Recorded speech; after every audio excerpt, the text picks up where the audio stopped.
Gather around, weary travelers and seekers of truth, for you have stumbled into the deepest, darkest vault of the realm. For you stand before the threshold of the content dungeon. Long have the masters of this domain toiled in the shadows, crafting the very foundations of the Empty the Bench network. And today, the heavy iron rises, and the secrets of the forge are laid bare. Behold your overseers and architects of chaos, the keepers of the keys themselves, Sir Callan McClurg and Sir Nick Morgasen. Steel yourselves as they pull back the heavy velvet curtains to reveal the grime, the glory, and the grinding gears of building an empire from the absolute depths. Enter at your own risk, for once you witness the making of the machine, there is no turning back.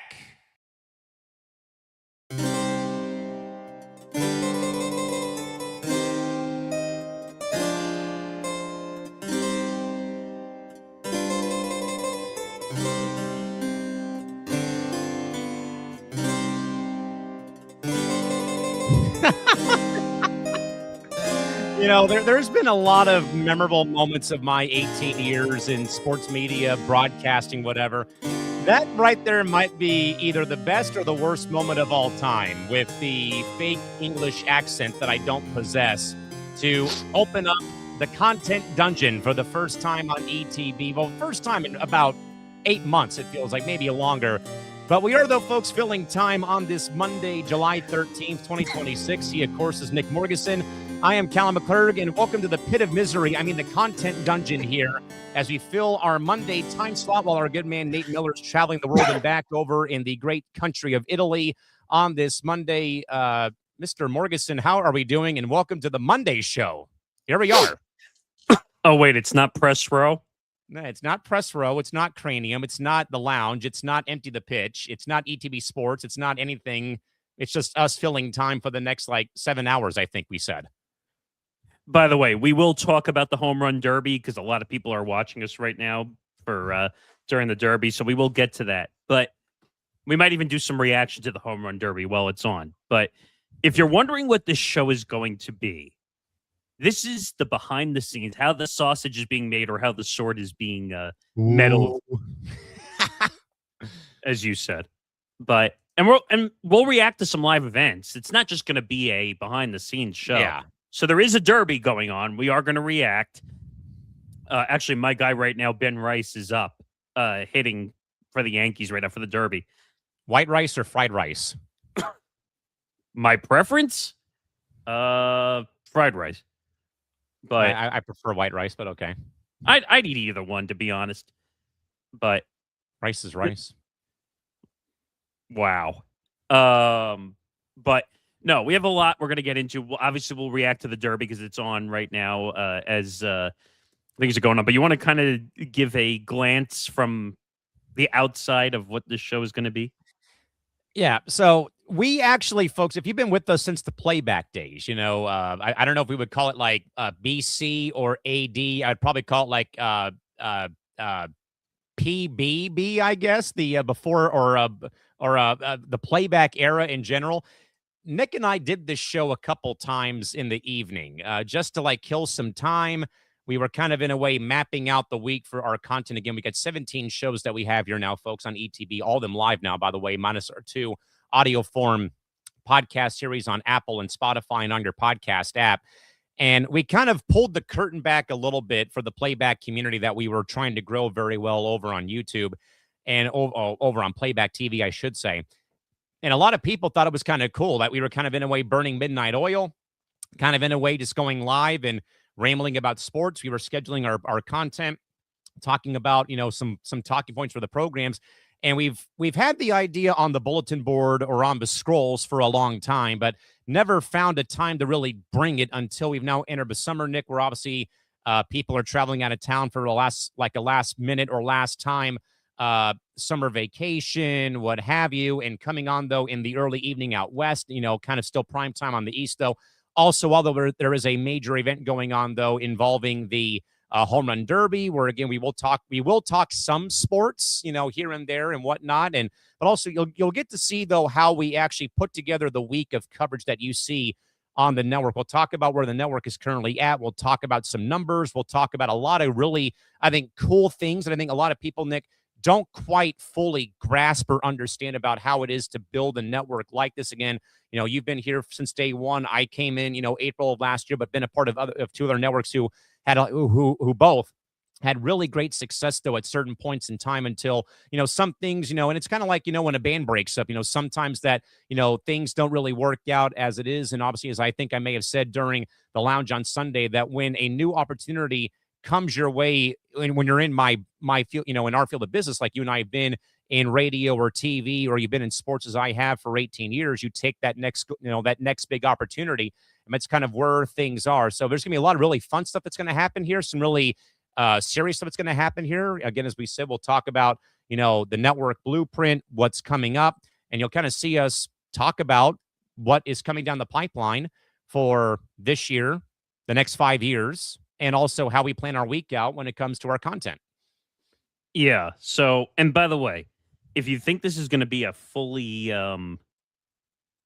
thrills only show, you're going to get to hear some of the honest stuff that goes on behind the scenes and things that maybe we had some scheduling issues that came up. Maybe we had some technical flaws when it came to getting connected, because we could tell some funny stories about how StreamYard's been a complete dick from time to time and almost destroyed some of our live streams. I mean, well, playback was just as guilty. But that was for different reasons. But we can also talk about how sometimes people are a little naive when it comes to the sports takes and a little bit politically incorrect from time to time. But I don't know. Where should we start? Well, I think we should first let everyone know that they should send out their carrier pigeons to follow us on social media over on Twitter, IG, and TikTok. If you use any of those platforms, it's all at ETB Network. To find us on social media, again, we've got, clips from shows you may have missed. You've got a lot of great content that we do have. Again, that's between my Substack that I write almost every week, which just came out today. We can talk about that with this being my 4-year anniversary of my first ever Major League Baseball PA gig with the LA Angels 4 years ago today.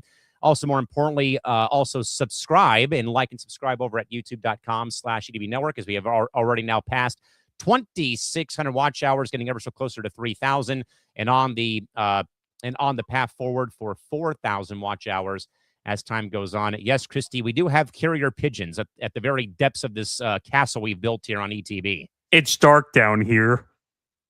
I don't know. I still have sunlight coming in here until the sun goes down. Then I'm in total darkness out here. That ball is crushed. Let's see. Ben Rice has 6 home runs with 3 swings left to go. Are we in favor, by the way, of them going back to the old school way of it being outs or swings and not time? I dig it. I like the old where you actually have to hit the home runs as opposed to wait. You could run out of time depending on how fast or slow you go. So yeah. I kind of do like it. Baseball needs to stop putting clocks on this sport. If it takes 10 hours to play a game, it takes 10 hours to play a game. By the way, I think Ben Rice has one of the smoothest swings ever. I think so. By the way, he had 28 home runs coming into this derby. By the way, just waiting for the main event to happen on Monday Night Raw. I think, you know what? I still have to wait till 8 p.m. I think to watch it on Netflix. I think because I'm on the West Coast. What do you mean? I don't know how that works though. Sadly, it's been so long.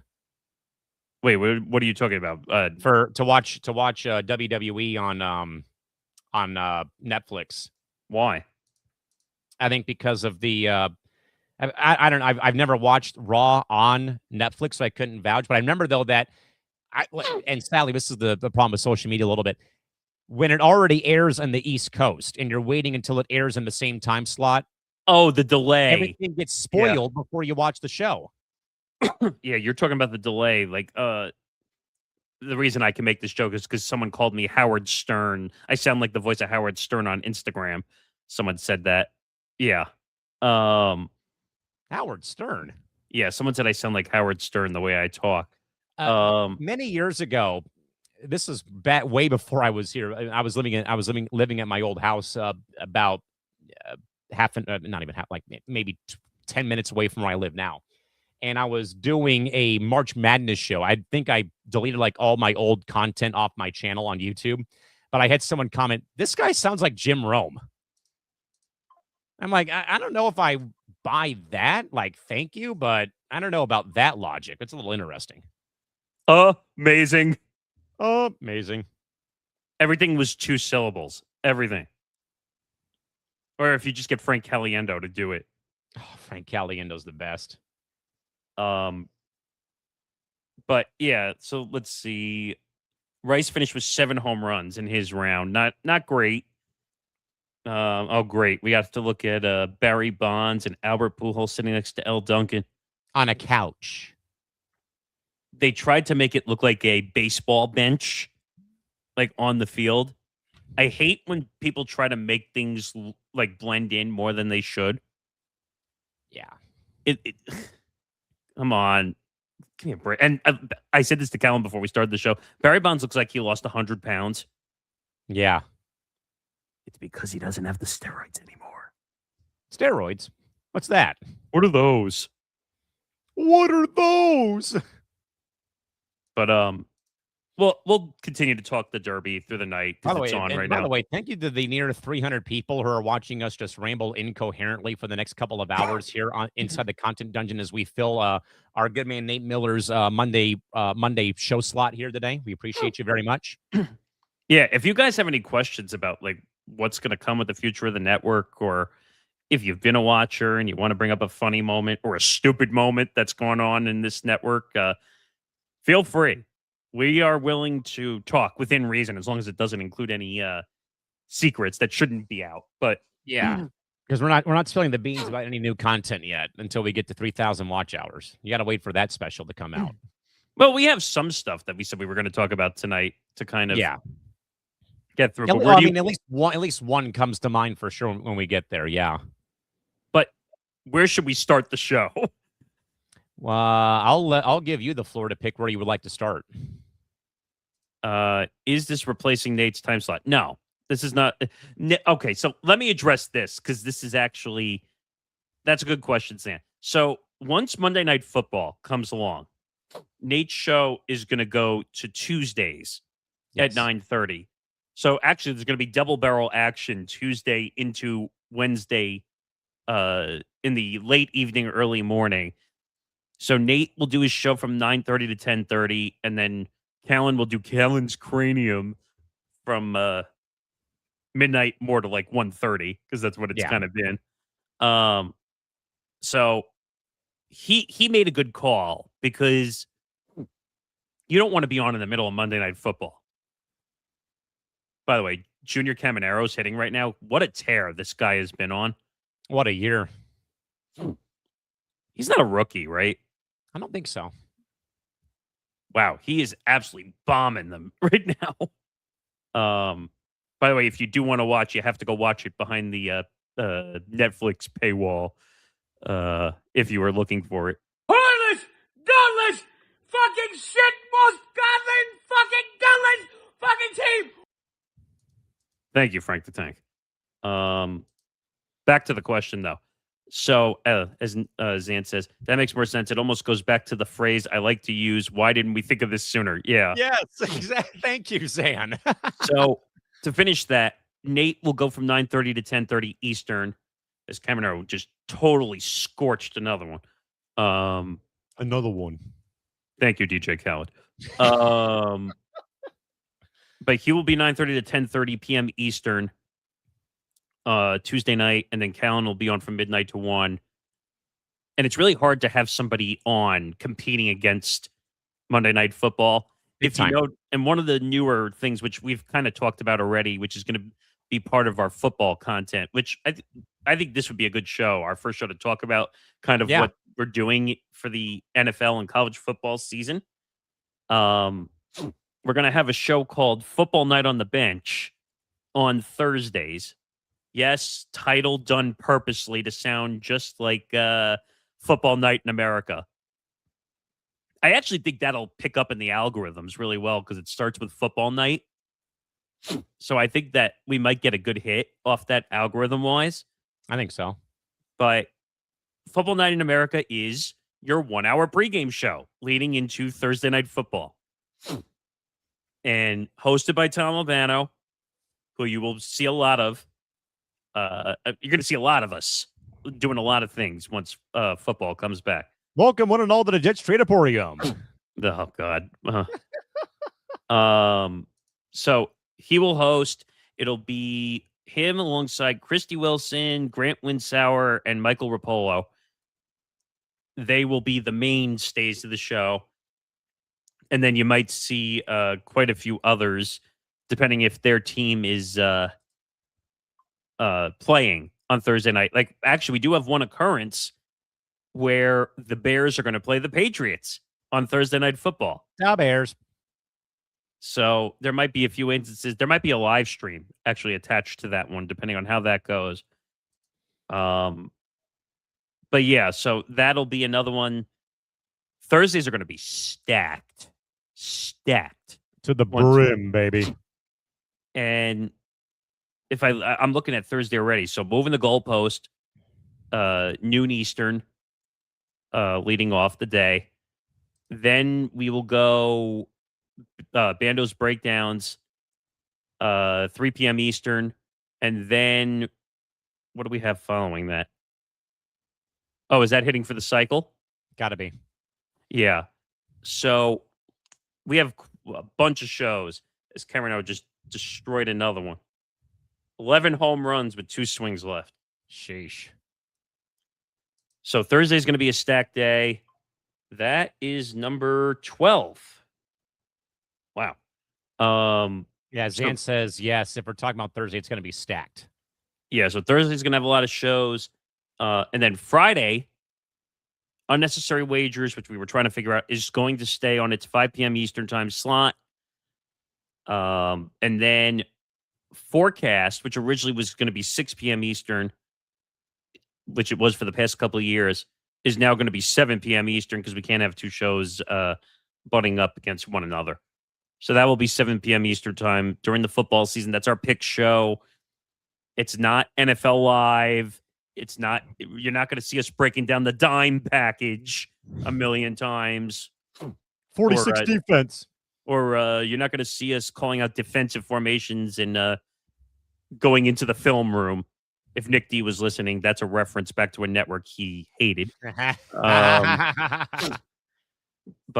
we have fun on that show. And we have some fun videos made. Tom makes some funny videos that will make its comeback once Forecast comes. And that season officially gets underway with our previews, our AFC and NFC preview shows. We'll get into all that stuff. Wait a minute. I saw that. There's going to be nothing about Sam linebackers either? I don't know. What do you mean, Zan? A 6-man tag match for SummerSlam at US Bank Stadium. There you go. There's your wrestling. And if you want your wrestling, make sure you tune in with Christy Wilson on Saturdays between the ropes. 7 p.m. Eastern time now to get you closer to, I forgot which AEW show it is. I think it's Collision. If you're looking for wrestling, don't come to me because I don't know it as well. I let her handle all that stuff. She's much smarter than me when it comes to wrestling. If you're looking for wrestling from me, that's a problem. Yeah, she said Collision. We have a problem over. But what questions do you have that I can kind of address to everybody? Because I guess we can probably start, Nick, real quick about entering our war room here today to get this thing started. Now there's one question that was posted, but there's another one though. But this, I think, though, is the one that I think a lot of people would want to look at. But let's though first, though, Nick, as we get the dungeon really rolling here, it might be. I think we need to break down the mechanics of the mechanics behind recent successful shows. Is this thumbnails? Is this on-air chemistry?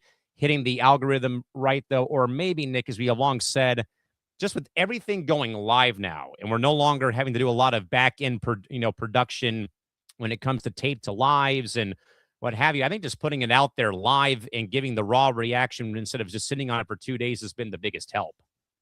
Yeah, I would say that was a big change, but there's a couple reasons why that change was made. And Callan knows this already, again, because he's behind the scenes with me every single day.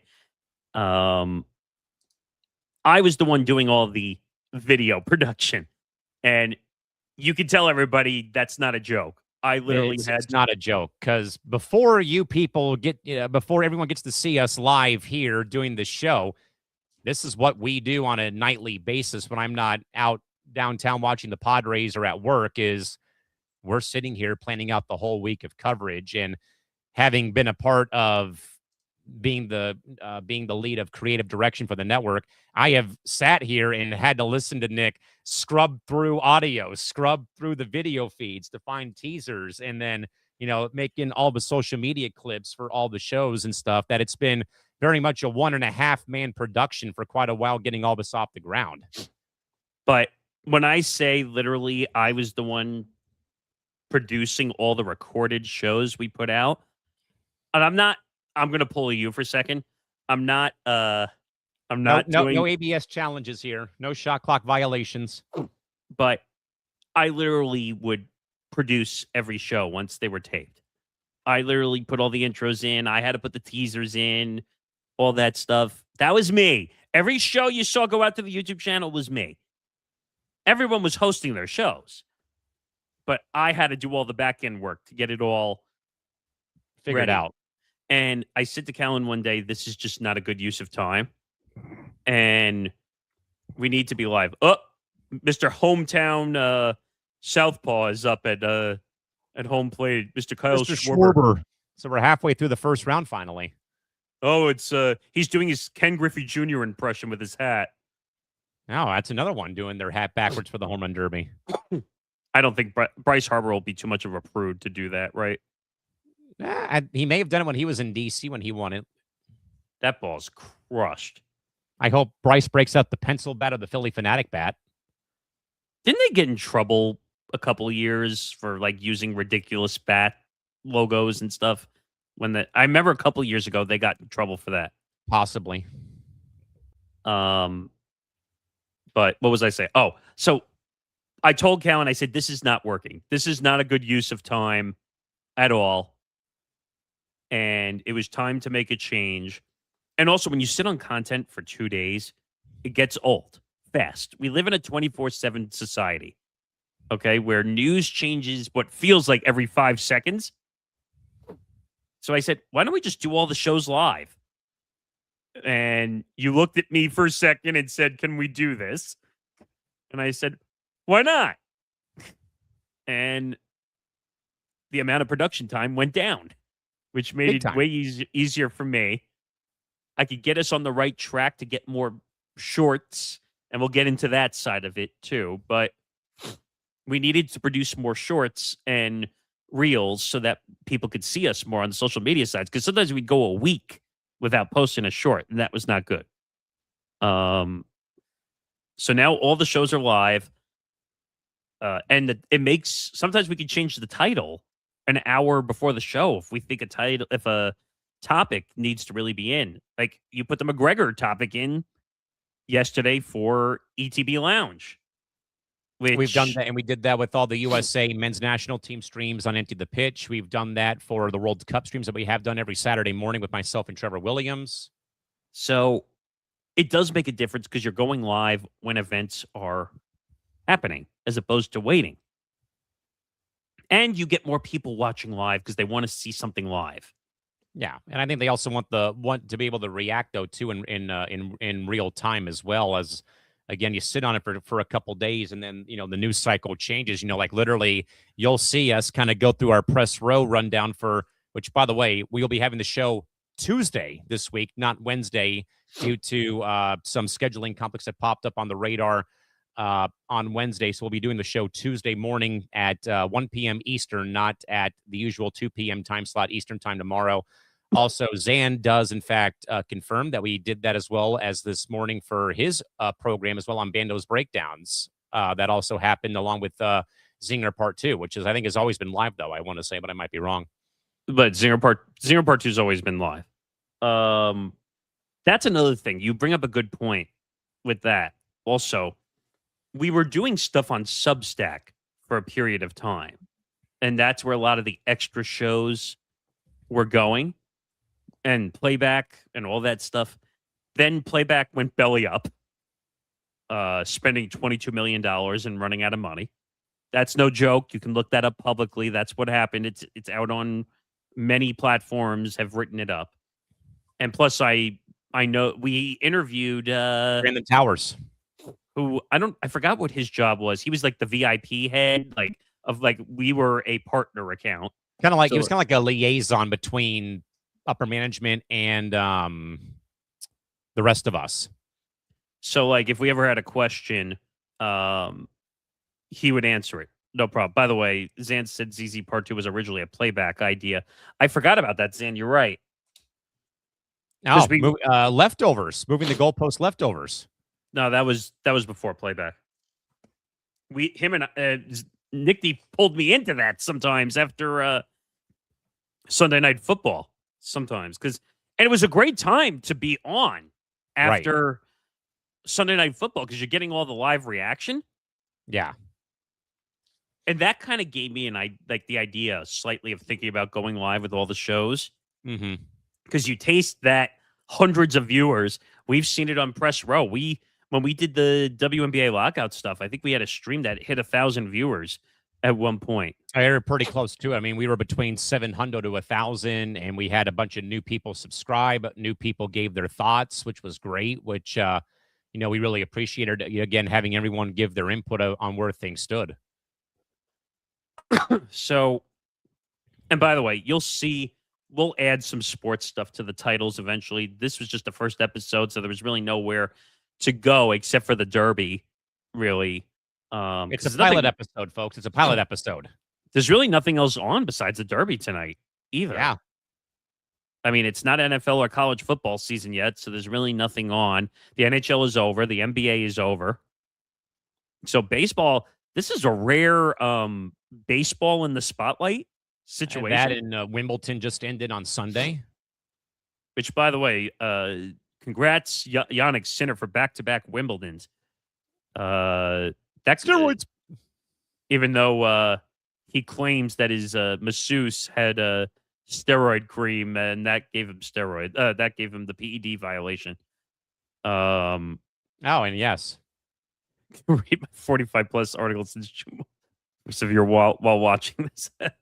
I mean, you can also read my new Substack that came out earlier on Monday morning as well on at Mr. Small Market Sports. Actually, Christy makes a good point. I forgot. WNBA is currently going on, too. I was watching a game a little bit beforehand. And on the All-Star break, too, in Chicago coming up, I think, next week, I want to say. And if I remember, I think that was the new U.S. I was watching on USA Network because that's the new deal they have currently. USA. Yeah, unfortunately, I had to watch Angel Reese. Folks, if you're new, you'll know why that's a joke. Yes. Let's see. What else can I answer here about... interesting. Next Saturday night at the United Center, tentatively planning to be there. Okay. Oh, because the All-Star game is in Chicago. That's right. Wow, a lot of close areas. Like the obviously this All-Star game being near David Waitman's neck of the woods in Philly. I saw it. Yeah, Angel Reese, aka Nick's mortal enemy.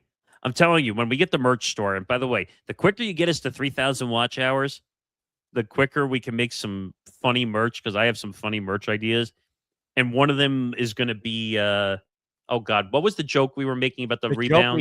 This is the playback era was we were going to make like high school PE t-shirts. Yes. The Me Bounds Academy. Well, I think we want to do towels now because of the wee woo towel. Oh, yes. Whenever there would be challenges in the NBA games. So, by the way, Kyle Schwarber is... Oh, wait a minute. Who is this? Ah. Oh, Bryce Harper. Bryce Harper's up. Zan wants a shirt because he always says cheers when he signs off from the show. I also want to get one, and I don't think I've told Will Charlton about this yet. I want Will Charlton 60 minutes. Yes. If you That's a running joke within ETB, folks. well, just you want to explain that one quick. That's actually a compliment to him more than anything. It is a compliment, but also an inside joke because, for those that are wondering, by the way, Will is a TV sports journalist, by the way, who I believe he's moving changing jobs. changing jobs to go to Nebraska from Montana very soon. And you need to go and watch his content and just listen to his voice. And it feels like he's going to say, "I'm Will Charlton, 60 minutes." So he just got a promotion, actually. He's going to be a sports director for TV station in Nebraska, which, by the way, bravo. He's a hard worker, very hard worker. And speaking of Will, actually, so there was a lot of questions about whether he was going to be able to do stuff because I found out he's working a Monday through Saturday schedule at his new job. But to his credit, as Bryce Harper continues to hit, but whoa, he just hit one into the right center, like into that dark space behind the stands. Wow. Like bullpen area? Like it was to the right, though. Like there was an opening behind the stand. Yeah. Okay. You know how Josh Hamilton, you want to talk about home run derby history. Do you remember at Yankee Stadium when he hit the one onto the subway tracks in right center? Like that's a deep home run. Wow, Harper is just tagging them right now. Now, they're doing swings. They're not doing outs, right? It's just swings in general. It's just swings. So if you hit a home run, you don't lose anything. It stays at whatever the number of swings is. Gotcha. Okay. Let's see. So Schwarber hit 10 and Harper's at 4 with 9 left. Oh, he's got time. That one's crushed. Just missed it. By the way, he just hit one a couple ago in that same spot over that tall bush. Jeez. That's a deep shot. But what was I saying? Oh, for Will. So Will was hosting a show called Noteworthy in the NCAA. Great show. Unfortunately, he can't do Noteworthy, at least in his normal capacity.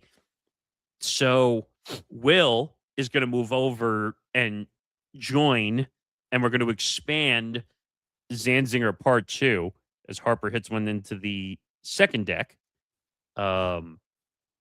This is the Blessing of Live show, folks. Doing it live. God damn it, I'll write it, and then I will read it. This thing sucks. We gotta get that as a sound effect for this show. Eventually, yes. But Will Charlton will be joining Mr. Bando over on Zanzinger Part 2 once the NFL and the college football season comes back. And it is now officially going to be an hour show during the NFL college football season. And as Zan says right here, both of the Big Ten knuckleheads are now going to be working together. It's what he wanted, too. Yes, I know. The Big Ten knuckleheads. Oh, that's got to be on a shirt now. That's been the new name of the show, Big Ten knuckleheads. That's definitely going to be a merch store shirt. My goodness, that is great. We just can't use the Big Ten or any of the. I don't feel like getting a the college knuckleheads. Well, no, I think you could say Big Ten. You just can't use the logo. I don't feel like getting a cease and desist, even though that's what made Pardon My Take famous on Barstool. Do you know that story or no? No, I do not. I don't watch Barstool except for Frank when the Mets lose. Well, what is Pardon My Take a takeoff of? First Take? It's First Take and Pardon the Interruption. A new match has been set for Saturday night's main event at the Garden. Yeah, so Pardon My Take is First Take and Pardon the Interruption. And ESPN, by the way, ESPN did them a favor by sending them a cease and desist because then it became like the attention talking point. Mm-hmm. And they never, and eventually ESPN just said, all right, screw this. We're not doing anything. But ESPN made that show big, believe it or not. And Barstool and ESPN have had their fights over the years.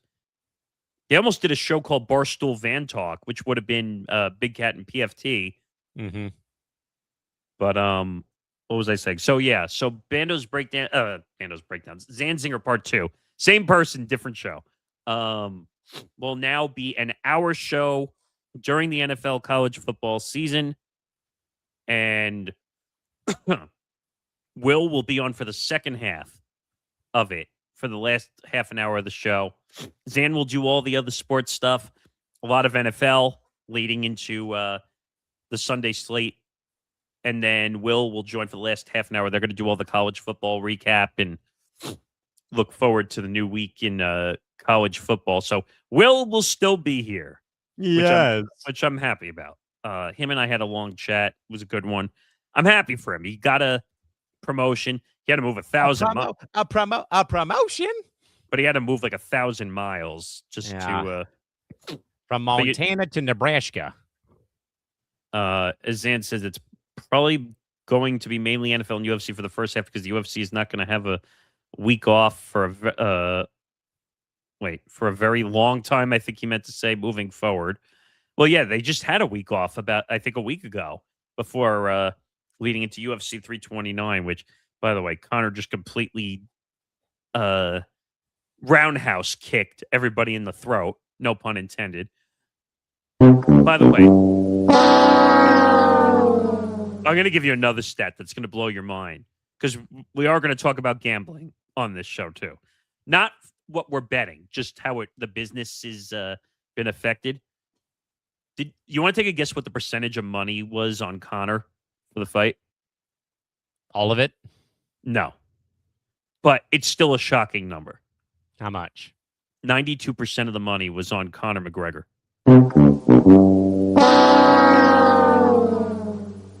Is that unbelievable? Not surprising, but yes.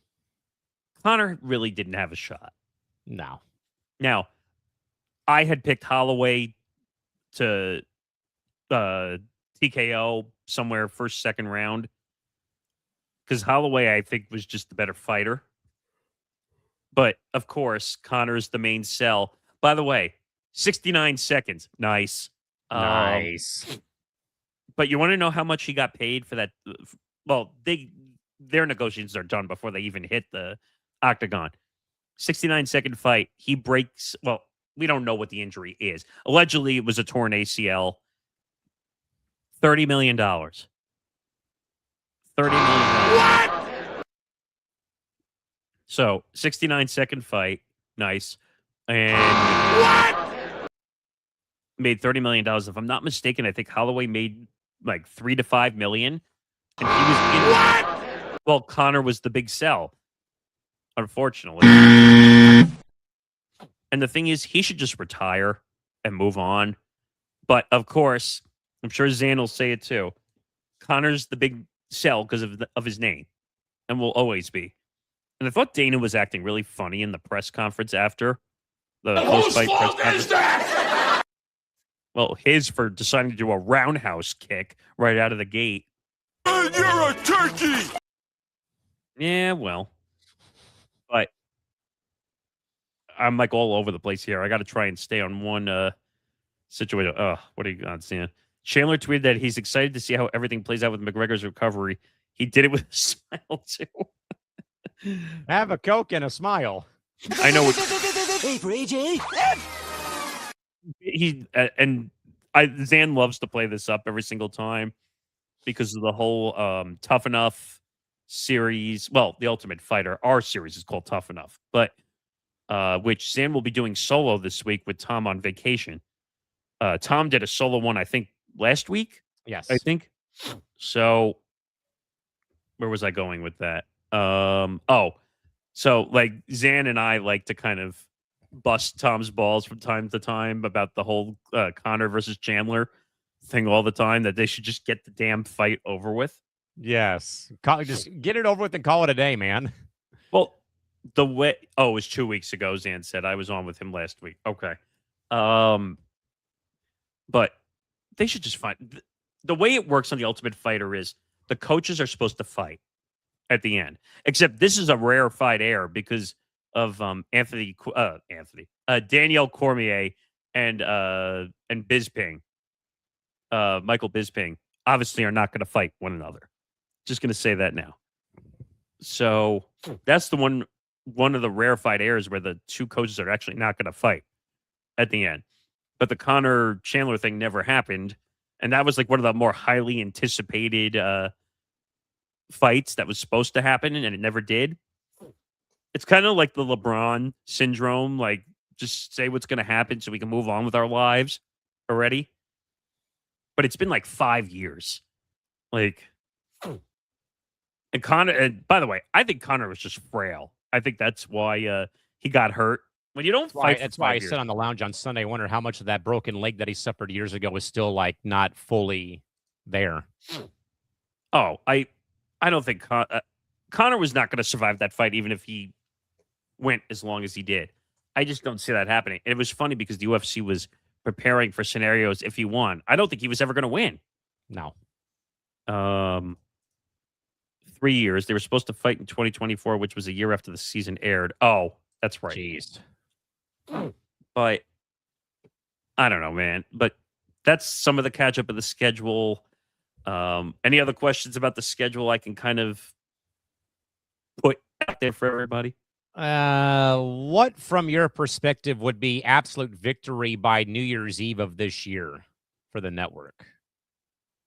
Okay, so December 31st, 2026. I want 4,000 watch hours.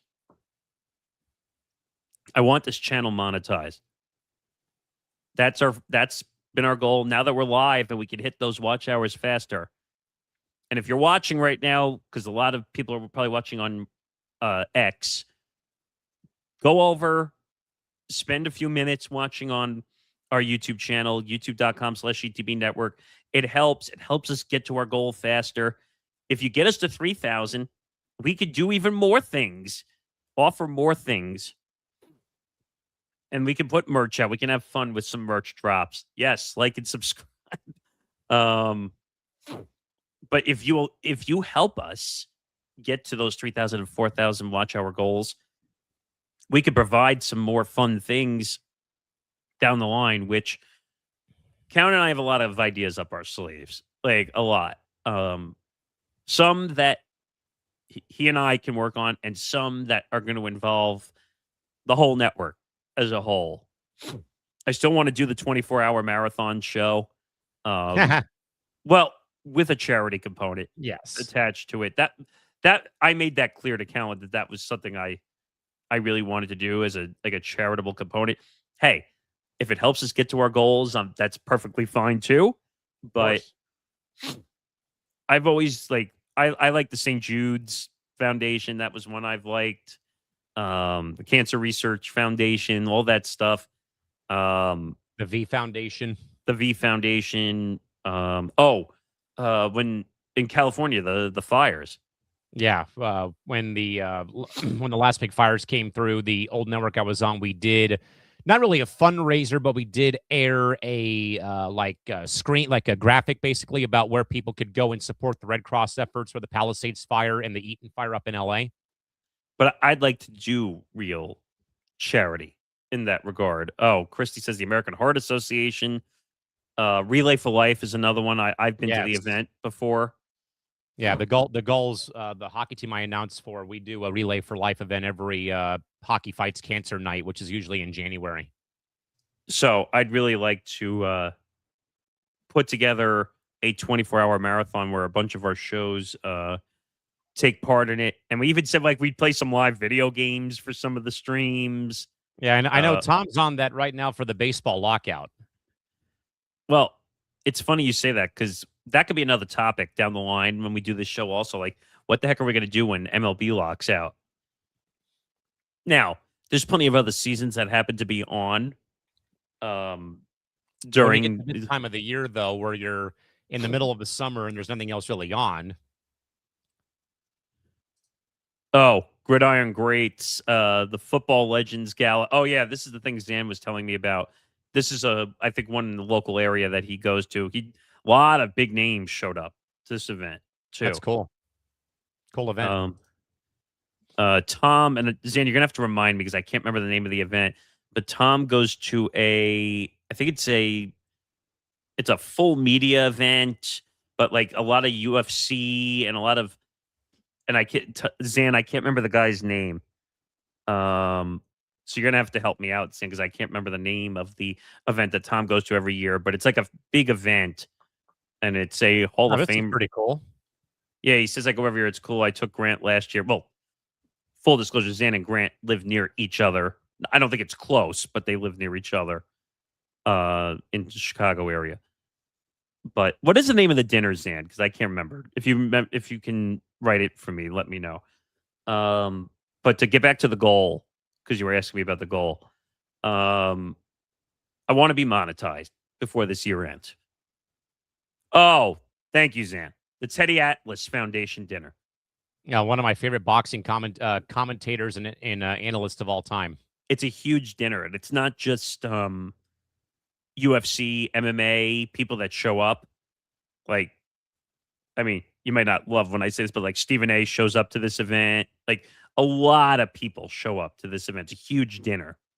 Every single Ariel Helwani shows up to that event. On and on and on. Like, and I think you have to be invited to it. Yeah, I went to an event similar, but nothing like that. I mean, locally in town here, we have the Breitbart Hall of Fame and the San Diego Hall of Champions, which used to be a museum in Balboa Park, which now has become the Comic-Con Museum. But the Padres have opened up the Western Metal Supply Company building where all the plaques are of all the inductees.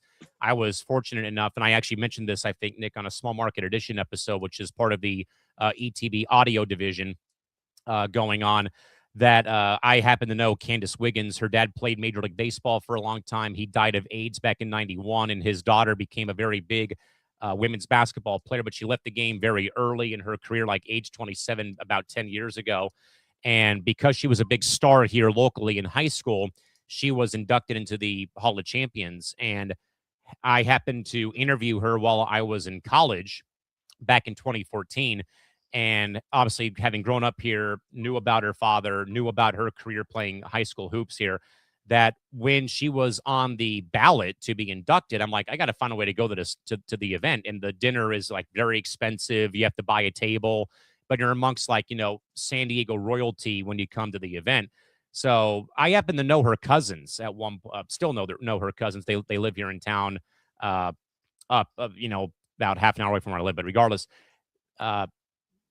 one of Candace's cousins couldn't make the event because she was playing a high school playoff basketball game that day. So her and mom and dad were gone. So Nate, Candace's other cousin, called me and said, "Hey, I'm letting you know that Meredith and my folks cannot make the Hall of Champions dinner. Candace wants me to tell you that you and your parents are invited to come to the dinner for the Hall of Champions evening." And that was also, I think, Nick, when I documented that was the day after a very public article came out in the local newspaper here about Candace kind of spilling her tea about life in the W, about, how it was made a lot about, being straight versus gay. And she used a lot of, bad information that literally like people had crucified her for her thoughts. And I was worried that was going to like leak over into the event that Tuesday when the event took place. And I was also worried for my own sake, because I was like going to expect to like wake up and see a bunch of my WNBA Twitter followers like in my DMs, like, "Hey, what's up with this crap that your friend's saying about the league?" And that didn't happen.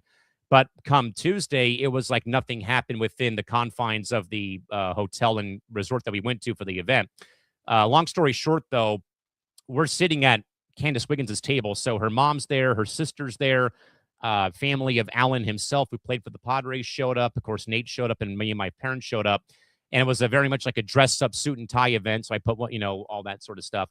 But like you're there though, Nick, among a lot of the greatest San Diego athletes of all time that played in the marketplace. And the Hall of Champions honors their whole career, not just their time here in San Diego, but wherever they went.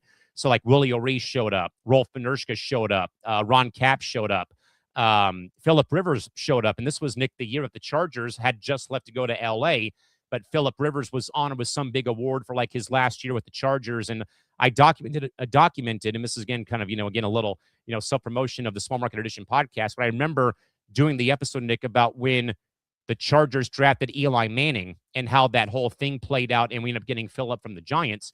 And I remember when Phillip was introduced, that the whole ballroom is giving this guy a standing ovation. And I mean, he was in tears and like emotionally spent because the Chargers had just announced they were going to be leaving the month beforehand when the event took place, and he couldn't really get through his speech though, and he was still though very gracious of his time though. My dad got to meet Ron Capps. My dad's a very big like NHRA fan, so Ron Capps is like royalty in the world of drag racing and funny car. And then obviously I have a picture of me and my parents with Candace, who they got to witness Alan play. Candace's dad play. I didn't get a chance to see her dad play, but I got to see her play kind of, through the lens of Alan and whatnot. And we still are in touch to this day, though. And her and her cousin still hang out. So like hearing about like Zan going to the Teddy Alice Foundation dinner, like that's like the only like real cool thing I've gone to, like when it's come to sports and that sort of thing. Like I've gone to like, award banquets for the colleges I've worked at, and stuff. I've done some VO for those events. Those are really fun when you get to announce or introduce the new Hall of Fame members of the university. So I got to do that during COVID one year. Point Loma Nazarene did they do a thing called the Slam Awards every year. It's their version of the ESPYs, basically. But when COVID hit and we were still in the middle of the season, we had to do everything remotely. So it was my boss, our photographer, Trenton Hernandez, was the like video host, and then they would unveil all the winners of the awards, and I would come in via voice tracks and read the script about what they had done. So I've done some like cool things like that, but nothing like what Tom, and thank you, Zan, for the clarification, like nothing that like what Tom's gone to with the Atlas Foundation or what Zan's gone to with the CTE research fundraiser either. Yeah. I mean, they're great events. Like, you should support them. I don't think we do enough supporting these events to do research. I mean, look at the story we just recently talked about with Chris Johnson. Yeah. Like, with the ALS battle. And like you and I talked about that on Press Row, that some people are just jumping way too far on conclusions. That why wasn't it asked? Why wasn't it asked, like, why didn't it have to do with football? Anyone can message me if they want to get involved. Oh, with the Gridiron Greats. Okay. Cool. Thank you. People need to take a chill pill, honestly, when it comes to whether it was not the right place, the right time. We said this on Press Row. I'm only going to go briefly into it because we spent 20 minutes, 25 minutes on it. But people need to realize, go support your local foundations and go support the national ones too that do all the great work, including, because Tom said, Zan said the Dickie V Foundation, which is a big one. Christy said, I've mentioned wrestler Tania Brooks, who recently revealed she has ALS. Unreal. ALS is brutal, man. I mean, it unfortunately, like, I hate to say this, but it's a death sentence when you get ALS. And I'm not saying that out of any harm. It's unfortunately just the way it is. There's no cure for it. Goes all the way back to the Lou Gehrig's situation. Like, remember the speech? The luckiest man on the face of the earth. Because he played through it for a period of time, and then unfortunately his body just got weak. Unfortunately, if I'm not mistaken, like, it chokes your throat. You can't breathe. Unfortunately, it's slow death. It sucks. I mean, but go support these foundations. They do good work. Make sure you check every foundation that you donate to, that you don't get scammed, or because unfortunately during COVID, there was a lot of that where people would act as charities, but they were taking your money. So just be careful on that front. But to get back to, because that was a long spin around there. But hey, there's no time limit on this. There's no time limit on this show, and we can be in the dungeon for as long as we need to. Because you will though get to see the process about how we go through scheduling our content though later on this evening. So to answer your question, I want to be monetized by the end of this year. Yeah, I threw that curveball to the panel on the lounge on Sunday because I've done this though, Nick, at the other two platforms I was on, was that we would do that sort of thing though too if we were going to cross, Facebook views or number of likes on Facebook when we were doing Facebook content before I came here, is that what would like the what does it mean to you personally to see that that this thing is growing and taking on a life of its own though. And again, I've done this twice already with where I've been beforehand coming to ETB and stuff like this. And I think that what victory would look like would be, you check the boxes off before we go on the holiday break, when that would be, 4,000 hours, 3,000 for sure, 4,000 though, where you can be monetized. Of course, who doesn't love, making money off of what they're doing for a living? Even though I've long said that this whole thing for me, the podcast side, is just a labor of love for what I already do as is, being around college sports and minor league hockey, having done baseball. I think I named every sport I've done in my 18-year career Yes. recently on every show, which is like, a CVS pharmacy receipt that, goes all the way from the ceiling of my room down to the floor. But yeah, I think victory for all of us would be the fact that we hit the 4,000 watch hour goal and we come on here and throw a giant fiesta. A giant party. That was, I think Christy said that on Lounge, I think yesterday. I think she said that in the chat. Well, Christy also wanted some Mountain Dew brand deal. I could go for some Mountain Dew. Since we want to talk about like the ideas, like eventually, like within reason, like I'd love a beer sponsor for ETB Lounge. Oh, or like a party sponsor of some sort, like some kind of food or a snack brand, or I know who we'll get to that later, but I know who I want for a cranium. I could think of a few. Yeah.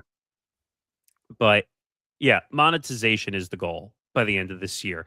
And the one thing I want to say, because this is a frustration of mine, and you'll hear me go through frustrations time to time, because I say it to Callan, now it's going to be out on a show. No. But no, the whole let me read the Zan comment first. I do my show as an extension of my job as a journalist, but it really has felt like I could be a personality outside of all my work, and I'm starting to notice that people know me for. Yeah. And I think he's going to finish that, but Damn character limit. But there it is. Know me for the podcast, and I do then the actual websites I write for, because I'm noticing that people will follow me regardless of wherever I go, and I think that's a testament to what we're trying to build. Yeah, that's a big thing, Zan. Like, we needed to go live because more people, like when they're running around, they could scroll on their phones and watch something, as opposed to like I have to first open up YouTube, then I have to click the link to open up the show, and I think this is much easier. Yeah, and I may have mentioned this a little bit, and again, part of the dungeon is also telling stories of our career. So I can speak to what Zan's saying about how people recognize you, and I may, Nick, have said this a while back. I forget though. But as people may or may not know, I've been in junior hockey and minor league hockey for almost my entire career, which started back in 2009 when I was a sophomore in high school. And I got my start, though, as a 16-year-old intern, my sophomore year, doing play-by-play camera work. And then I eventually morphed it into other roles with game operations. And I kind of may have wrote this in my first Substack, and even on the first episode of Small Market Edition, where I had talked about like how you pay your dues on the toll to get to where you want to go. So I went from being a very terrible play-by-play announcer and camera operator to a goal light judge, to a merchandise seller, to a concession seller, to a ID checker, to eventually becoming a PA, the PA voice and whatnot. And, that literally was a stroke of luck about having already done the profession in the game or in the sport. You get a phone call in August of 2015. Hey, we're the new AHL team in San Diego. We heard you're a PA guy working up at the Iceplex in Escondido. Would you want to come apply and audition for the job? And here I am going to the arena that I grew up going to 25, 26 years ago to watch hockey for the first time ever, like living out the dream in a way. And I just wrote this on Substack about filling in for Major League Baseball, and that it goes from an audition to not being picked to getting a phone call to fill in for 4 games, to have the fan base tell the front office during a season ticket holder town hall meeting before the holiday break came up in 15. Whoever your announcer is right now, can you keep him? Because he knows the game, he follows the game well, and he's got a bit more excitement about the team and about the game. And lo and behold, I'm sick with the flu in January of 2016. You're the new guy, you start Friday. And it's been that way ever since. To that point, though, now, Nick, I can't go to anywhere now around a hockey rink and not have, like Zan said, that people know you. And I may have said this a couple times, that at some point this weekend, I'll be covering one day of the big Narch inline hockey tournament in Irvine sometime this week. I don't know what day yet, because I've got some stuff on the radar coming up with my dad going overseas for a couple of weeks to coach baseball. And then the following week, there's a charity hockey tournament that I do every year. We're going to be having a show from the San Diego Ice Arena from the Class C SD hockey tournament sometime probably Friday the 31st in the evening for about a 3-hour window. We'll have some interviews. We'll try to cover some games, talk to all the vendors who are coming down to sell their merch, talk to Jorge, talk to George, and talk to Adrian, who are part of the front office of this tournament. And we're also working with the local children's hospital here to be the charity of the charity of this tournament this year. And that, I can go, Nick, to Irvine. I can go to where I play and where I work at Kit Carson Park, or go to any rink, let alone I can go to my arena Chili's after games are over, and people will stop me and talk to me. And this also happened during the postseason this past year. I mean, the Gulls got into the playoffs, and we didn't have any home games because with how our league works, you play all 3 games if you're the lower seed at the upper seeded venue. That's like the MLB wild card now. Yeah. And so we had 2 public watch parties at 2 bars. So we had one down the hill from where I live and one out in North Park, which is the big brewery, capital of the city. And I show up, I do my regular PA job. So I'll announce goals and when we score and whenever the visiting team takes a penalty. And that more people, would come up to me this past year for it being my 10th year with the franchise. They want pictures with me. They want autographs. They want to just, talk shop. And and I always say this, it's like borderline weird at first, but once you kind of just get used to it, and more and more people see you around town, it's kind of a very fulfilling thing. Like I've said though, for the last 6 years since coming back from COVID, that more and more people I think have appreciated all the in-game entertainment, all the in-game personalities of myself and the in-game host and all the in-game entertainment, because they lost that experience, Nick. When I was up in Irvine working that whole bubble season and there's no fans in the building except for colleagues, both teams, and the referee crew, and your voice is bouncing off these empty seats of a 5,000 seat practice rink, you're kind of you're kind of startled about what the hell is going on here. So I agree with Zan's point, though. That's what I'm getting at. I mean, excuse me, I'm sure we're going to tell COVID stories over this show too. I remember going into the city as Kyle Schwarber has 7 home runs. He's back up again here. But I remember going into New York City. It was the complete opposite. Everyone was working from home. I was told if I didn't go to my job that I was fired. So I was told that I worked through all of COVID. I was going back and forth on the trains. I told you the story that a train conductor was walking through the train and noticed me on the train, said, "Wait, there's somebody on here? It's a miracle." And I wanted to punch the train conductor in the face. Because I'm like, are you fucking kidding me? Yeah, nice to see you too. God. Yeah, and Christie was working, I believe, fast food at that point, and they were deemed essential workers. That was another big thing that we heard during COVID was, essential workers only. Oh, I was essential worker, that's for sure. At least that's what they deemed me, as an essential worker. Even though I was working for a talk station. I'll save that story for another time because we're actually talking about show stuff. But yeah, that was an interesting time. Going back and forth, sometimes an hour ride each way. Oh yeah. And you had to do your job. You didn't complain. Yeah. And you worked as hard as you possibly could. But to get back to it, monetization is the official goal for the end of the year. Because then we can have brand deals. Maybe we work with some sports stuff, hopefully, if that happens. Maybe we get to do live read ads for the leagues. That would be kind of fun. That'd be something. You never know. So, yeah. The long-rooted conclusion to the question is, as Christy said, fanatics.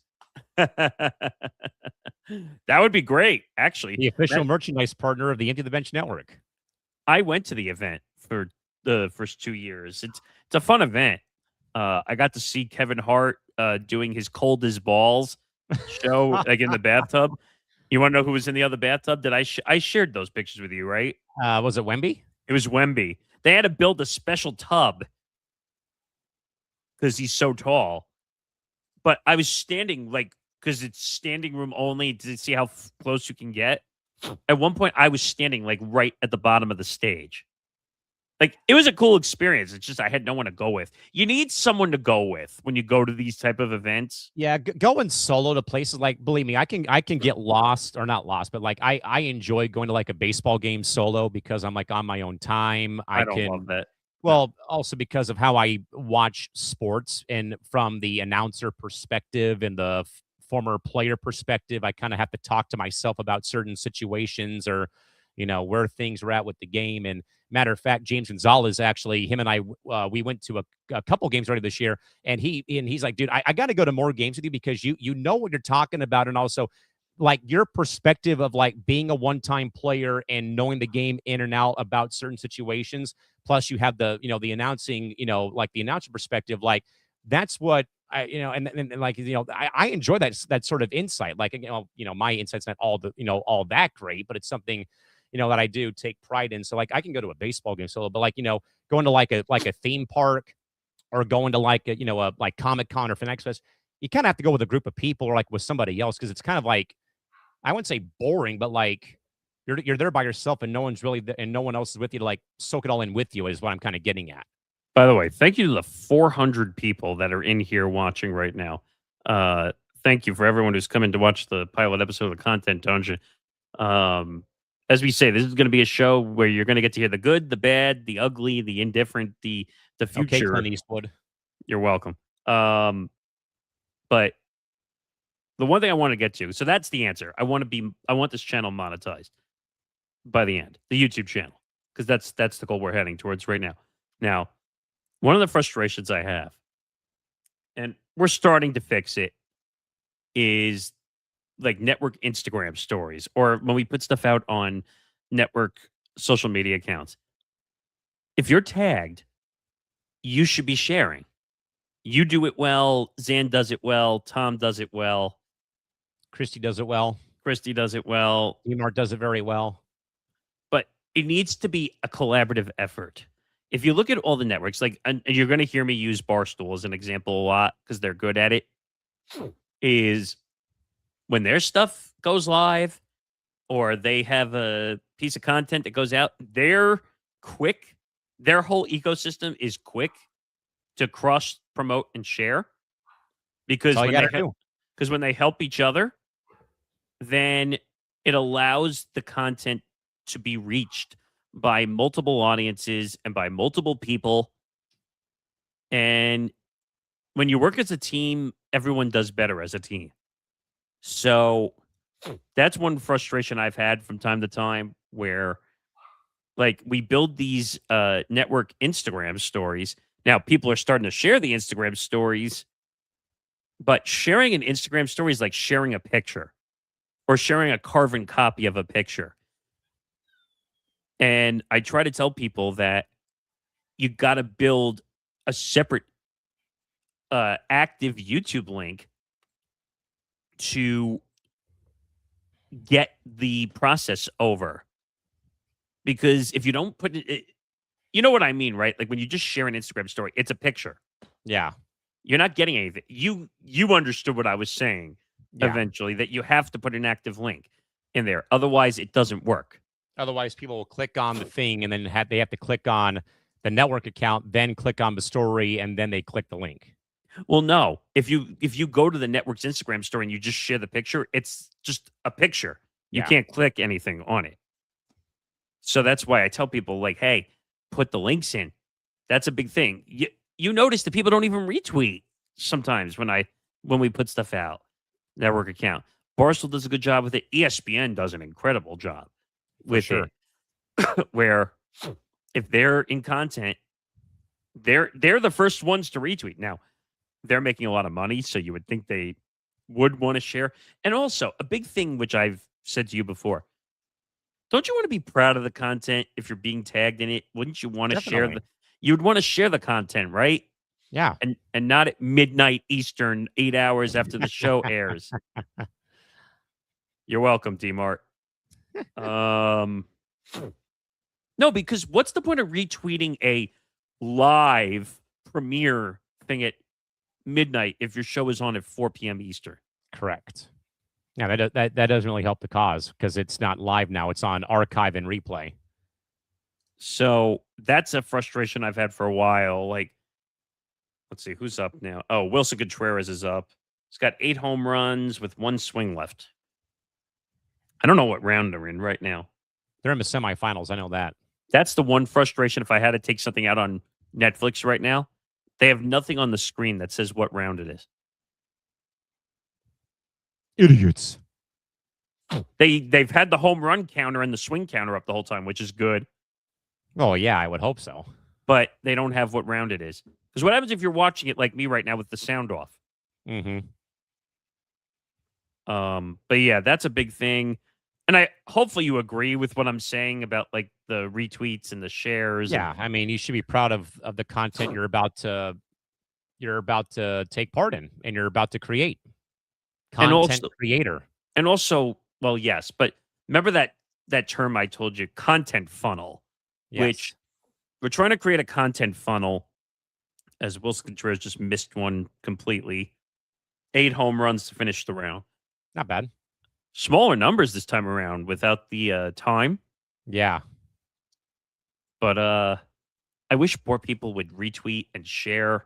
A big show where that's going to matter is Football Forecast. Or all the football content, absolutely. But Football Forecast, which is on Friday, it's live. It's right before the weekend. We had a lot of people watching that. Imagine if every person, because we're going to have 5 people retweet one of the feeds, hashtags on the feeds. Quote tweeting is another problem we have around here from time to time. Again, you do it well. You see me do it all the time. Nick D's gotten better with it. Tom does it well. Christy does it well. But the hashtags are important, believe it or not. Yeah. Like, look at the one that I used on our show tonight, HR Derby, because the home run derby is on right now. That's why we have so many people watching. 401, by the way, to be exact. So you got to think about when you're doing a live show, and I'm talking to not just our people, but everybody, that you have to build the content and then you got to share it. The more people that share, it builds an algorithm for Twitter, X, and YouTube to share in that regard. YouTube and Twitter feed on shares, believe it or not. So if people don't share, people are not, Twitter doesn't know that, well, if no one's sharing it, why am I going to promote it more? Why am I going to push it to more accounts? YouTube is the same way. If you don't share links and push people to YouTube, then YouTube's going to say, well, F this, I'm not sharing that. What's the point? But if you get 10, 15 shares early on, the beginning of a stream, YouTube is going to push you. And I noticed, by the way, because we said we're going to talk about numbers, I'm seeing more and more YouTube recommendation percentages going up on our side now because people are pushing the streams more for YouTube. And that's the big thing. Like watch hours, how do watch hours get produced? It's more people sitting and watching YouTube. Right. So that's a big thing. And am I a little guilty of it from time to time? Yeah, but I'm busy trying to keep us afloat. I don't know. What else should we discuss, or what other you can be the questioner and I can try to answer. Let's see where we're at here. How about we look at some of the most successful short form videos or clips? What was the hook? Why did the algorithm push this specific 30 seconds? I got to think it's got to be the Skip Bayless video on TikTok, right? Oh, that was even before you were here. That was around the Damar Hamlin situation. And that wasn't even original content either, fully. I took the fight that they had on Skip and Shannon. What was that show called? Undisputed. Skip and Shannon. And I wrote, this was before I even knew how to do TikTok really well either. Yeah. And let me see if I can at least just pull up the picture so I can look at it while we're sitting here. Let's see. Here it is. So I wrote, this is before I knew how to proportion to put the video in the center and to build the 2 pictures on each side. But I wrote, Skip Bayless needs to be fired immediately in the video. You want to talk about algorithm push. I mean, this video has 867,000 views. It's the most views I've ever had on a video. 11,000 likes, almost 500 responses. And what does the bottom one mean again? I always get that wrong. Shares. Well, or saves, they call it. Yeah, they have the save feature, then they have the arrow as the share feature or the repost. The 3 dots, I think you mean also. But the save feature, it was saved like 563 times. Like, and that was all from just knowing the timing. I knew putting that out. My phone, by the way, that's what I call a viral video right there, 867,000 views. My phone was literally going for 3 days. My phone was like on fire, almost, quite literally. We got to get back to like really creating that content. You had one for the Landon Donovan. It was Landon Donovan's criticism, I think, ironically of Christian Pulisic in the U.S. men's national team, I want to say, before the World Cup like a year ago. And that one did like 55 or 56,000 views. And that made you say a giant F you to a certain person. Yeah, you know who you are too, Isaiah. And we'll get into that too, because, well, you know what? I'll mention that briefly here slightly because it's going to come up from time to time. So you might hear Callan from time to time on here or on Cranium talk about Isaiah Leong, who used to be I don't know what he was really here, to be honest. He didn't really have a show. What was he? He was part of Playback Stream. Yeah. mainly a playback contributor when before the platform went down the tubes. But the honest thing I will say, because he's being a coward and he won't even talk to me or allow me on a stream after all the shit that he pulled on here, almost causing people to turn against me for stuff he did. That is the definition of not a content creator. I want to make that clear. Don't clickbait. That's a big piece of advice I'm going to give everybody. If you're going to do content, make sure you're doing content that you will respect and that won't make you look like a jerk in the end. What was the video he did that, even though it got 1,700 views, like about McDavid and Connor I think it was comparing Connor McDavid and Wayne Gretzky. Wayne Gretzky. He said Connor McDavid was better than Wayne Gretzky. Now, at the time, I don't know hockey as well as I do now. I know hockey a lot better now. That video should have never gone up. And because I didn't think much of it at the time. Now, I would never allow a video like that, period. Definitely. Ever. But big lesson, don't clickbait. First of all, YouTube does not like it. If they catch you clickbaiting, you might even get a strike for it. But I don't know, like, that caused almost a really bad situation. Like I said, we're going to talk about the trials and tribulations that happen here too. If you don't know, he almost caused a situation. I don't know. How would you explain it in a comparable term? Yikes. Putting me on the spot. A situation with some of the women we had here. Yeah. Network. Oh, yeah. That was a huge, huge ordeal. And here's the other thing. When you work and you run a content network where we have 17 shows on it, you need to dot your I's and cross your T's and make sure you do everything properly. Now, I don't care how much power you have. I don't care what your standing is at the network. You don't do what Isaiah did at all. I don't care who you are. I don't care if you have billions of dollars. I don't care if you're friends with the president. I just don't care. And the reason I bring this up is because this is a life lesson to people get into content. And in general, if you want to work with a team of people, don't say things. And we live in a world today where you can't say anything derogatory to women. Yeah. Okay. And some of the stuff that he said almost caused a destruction of this network and put me in a bad spot. Yeah. Now, he was drunk. No excuses, by the way. But you need to control your actions. And I don't care. Like I said, if you're big, strong, weak, indifferent, it has nothing to do with race, it has nothing to do with religion, it doesn't matter.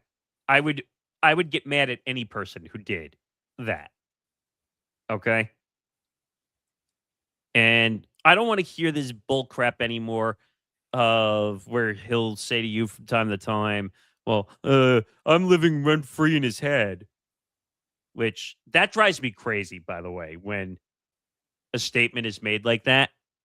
I don't know why it doesn't drive you as crazy when he says it. I've been used to it for 6 years. So, but we're more of a tight ship now. We have fun more than ever when we're doing our stuff, but I won't tolerate any of that behavior here whatsoever. But go ahead. I just wanted to make sure I got that. yeah, out. no, I mean, any line of work should not be condoning what of course happened.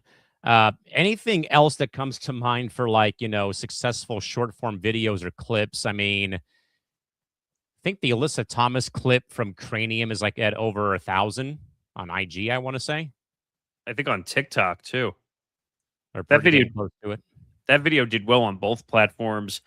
The WNBA is a controversial league and topic right now. Yeah. So any topics that involve Caitlin Clark, except for the short that we put out a couple of days ago, it didn't do well on YouTube. Yeah. And that's just, That happens. it happens. And sometimes clips do better on TikTok. If you notice lately, we have clips that blow up. Like our Carton Levitard clip, which did over 5,000 views. And somebody out there who had a Bill Murray pointing profile photo enjoyed the Who's Gal reference. That was great. But then, of course, someone called me a liberal, which is ridiculous. Because that's another thing that I a lot of things I can let. I let a lot of things slide off my back, but please don't assume our politics. That's one thing I can't stand. I could give two craps about politics, even though my radio job for 4 years was in politics. It was more to have a job and to get in the industry. But please don't call me a Republican or a Democrat or a liberal. Like, don't. You're gonna get called out for that if you call me that. Like, it's really stupid. The one that gets me frustrated for you sometimes is like some people will question like how long your questions are to people. That one annoys me a bunch. Like I fought someone in the YouTube comments the other day. Now, what else is new? But I'm like, I laugh when people make their comments on all stuff the time. because they pick the weirdest things to harp on. As Kyle Schwarber just smashed one into the second deck. 5 home runs with 8 swings left. Someone said I sound like Howard Stern. For crying out loud. I don't think I sound like Howard Stern at all, to be honest. I don't know. Have you ever gotten a Howard Stern feel out of my voice ever? I didn't listen to Stern anyway, so it wouldn't matter. And then, well, we haven't seen the one that makes you and I laugh all the time. We haven't seen that one in a while. Oh, podcast equipment must be cheap. Yeah, but like, what does that even mean, man? I mean, DMart makes this joke all the time, and I've said this too, and I commented it in Lounge yesterday. I said, what is podcast equipment? all you have to do is open a laptop or a desktop, get streaming equipment like StreamYard or record and talk. You don't even need a mic. You could use the computer audio. So you all sound like morons when you say podcast equipment is cheap, because it's subjective what podcast equipment is. So, but we've had some shorts do really well in the past couple days. Like the McGregor stuff has done well. Like Tom, we just put out a clip for Tom. Like that clip did a little over 4,800 views on YouTube. We had one for Zan from Bando's Breakdowns. I think this was before the fight, 1,000 views. Yeah. And then we had another one for Tom from Fight IQ for Conor McGregor, what would happen if he was sidelined. That did 525.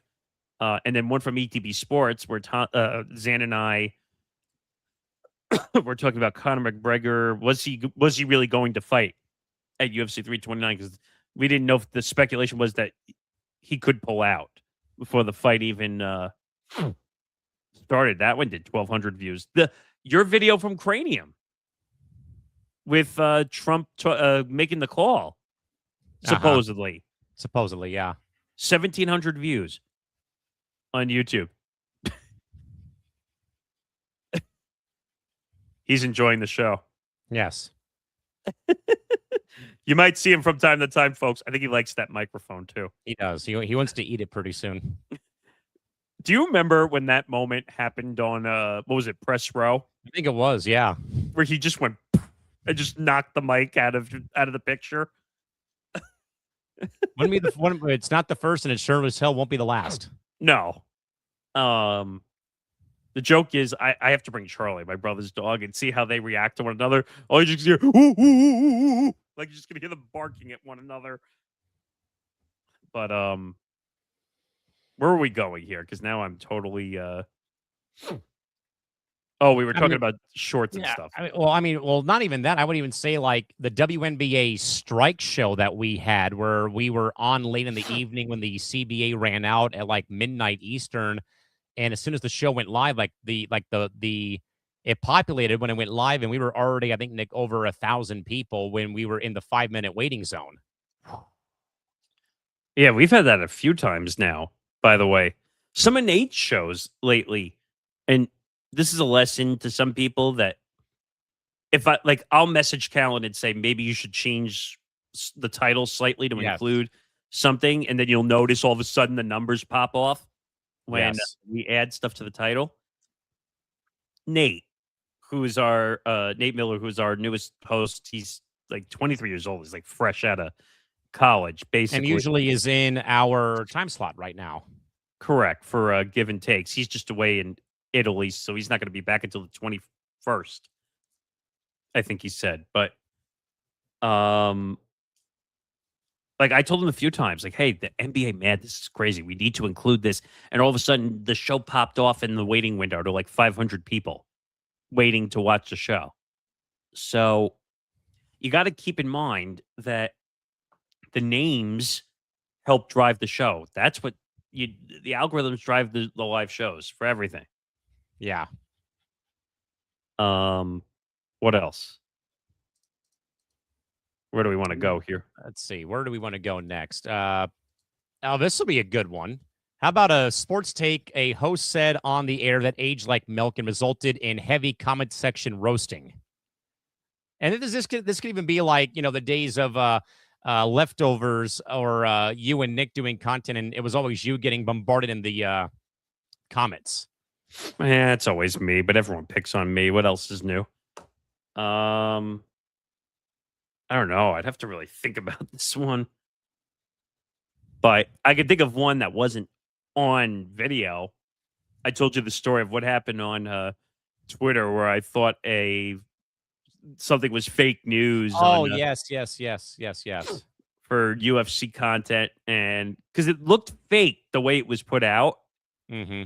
And I said, there's no way this could be real. I said, this is ridiculous. And of course, I got completely lambasted and blown up, included including some MMA fighters going after me. All of a sudden, my tweet had like 50,000 views on it. I've never had that before.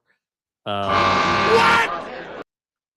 And that was a whole thing where I had to apologize for it. But again, it looked weird because he didn't source the video. Like, he kind of just copied the video and made it his tweet, which is a big no-no because then you're not sourcing the video. And the video looked fake because it was a Trump announcement for, I think, either the White House card or whatever. His mouth was not lined up with the audio. Mm-hmm. So, like, that, if you remember, like, that's when Twitter X was, like, chomping down on, like, AI content, like, putting out the warnings and all this stuff. Yeah, or putting, like, a note on it, yeah. So that's what made me think, because the mouth and the audio were not lined up. So, like, I thought it was someone, like, faking the audio to make it look like he was saying the announcement. And, of course, boy, did I get destroyed for that one. Big time. Down goes Frazier. Down goes Frazier. But you want to talk about a journalism faux pas. You don't steal someone's video and take credit for it. Right. So, yeah, that was one that kind of aged like milk a little bit. Let's see. Do you have any that aged at all? Other than maybe getting the NBA Finals prediction wrong, I don't really know if I made anything too out of control that's gotten roasted. Yeah, I'm trying to think. Oh, well, I've jokingly said this from time to time that I want the Jets to go 0-16 at the time. Or the last couple of years, people destroyed me for the Bengals, even though I was right the last couple of years. The Bungles? I said they were going to be under 500. People like destroyed me in our comments section, and I went back at the end of the year and I said, "How about now? Take it now." How about now? A dumbass. But it's like you say sometimes during shows, like, we don't have time to read every fucking comment that comes into. No, I literally turned all of my TikTok notifications off because I don't have time to deal with that nonsense.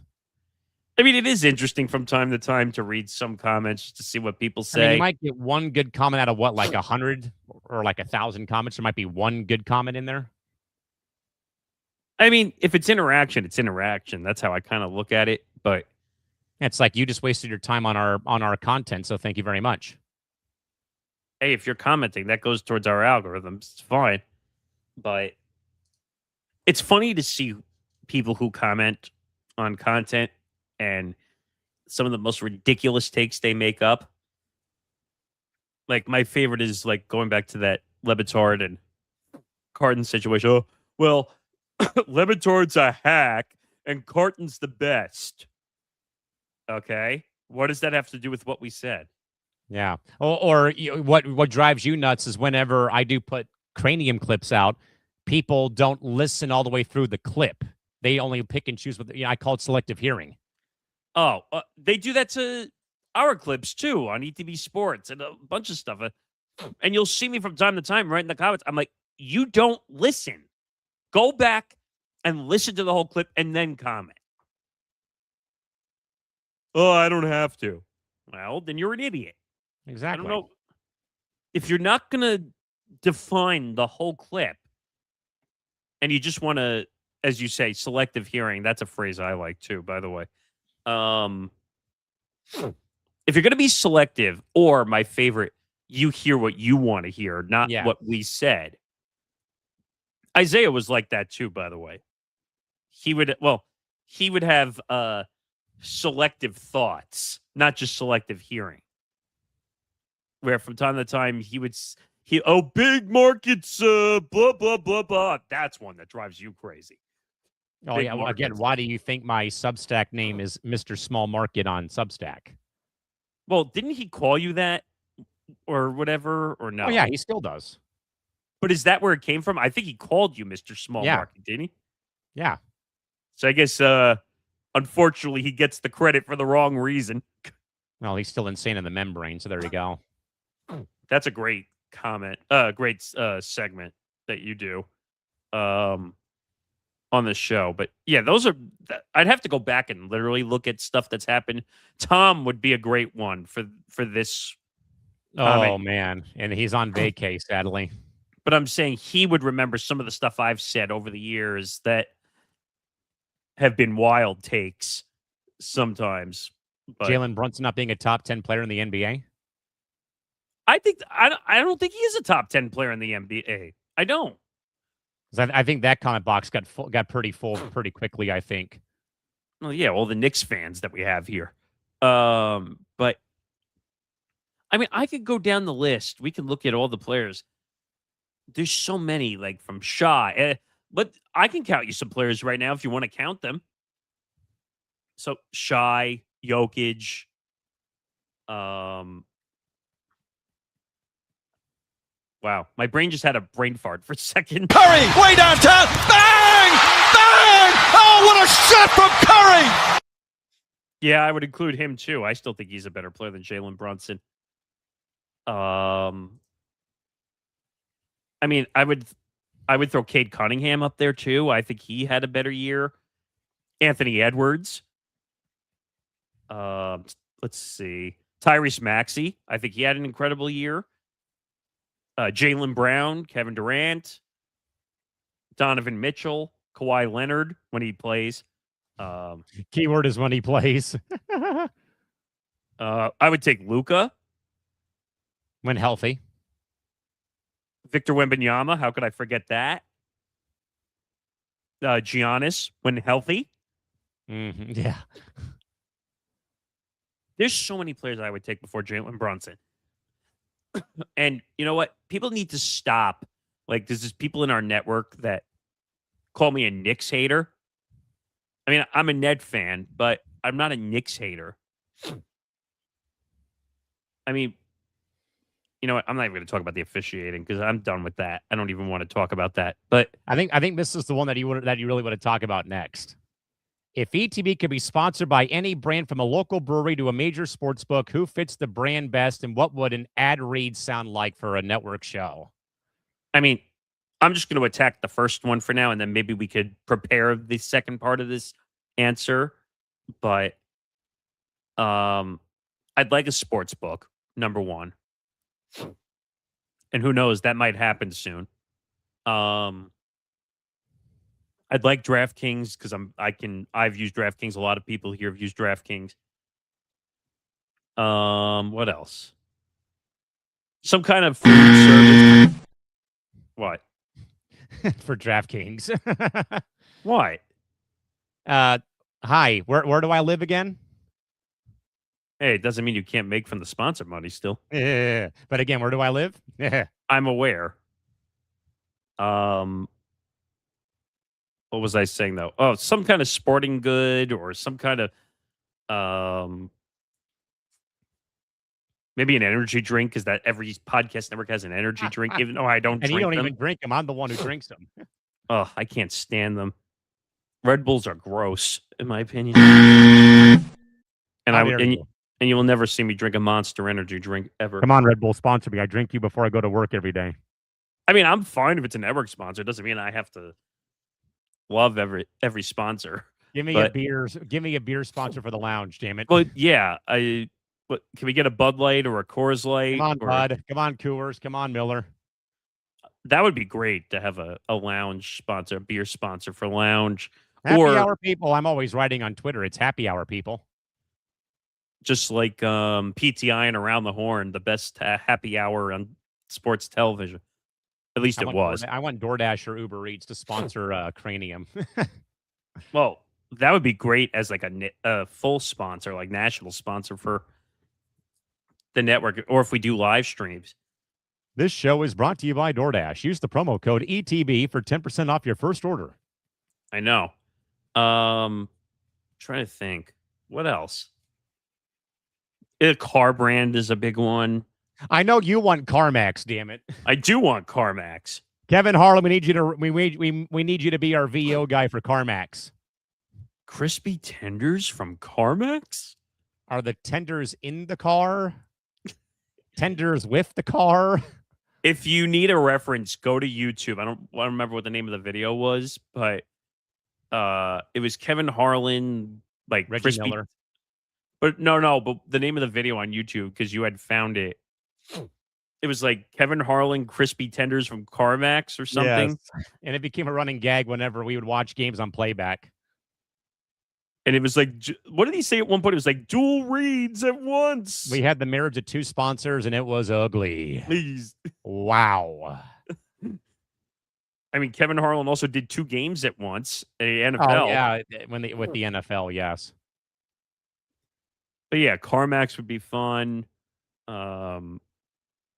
Either Uber or DoorDash would be great. 7-Eleven would be great. No, they'll sue us for the color scheme, damn it. Well, if you don't know what he's talking about. What was that? 7-Eleven was suing Nike for its newest shoe Yes. color. Jordan Walker just hit his 12th home run of this round. And I think he just won the round. Yes. By the way, Jordan Walker is one of the better young up-and-coming rookies this year. And he's a Derby champ. How about that? Oh, was that the end? I think so. Who did he beat? I think he beat Schwarber.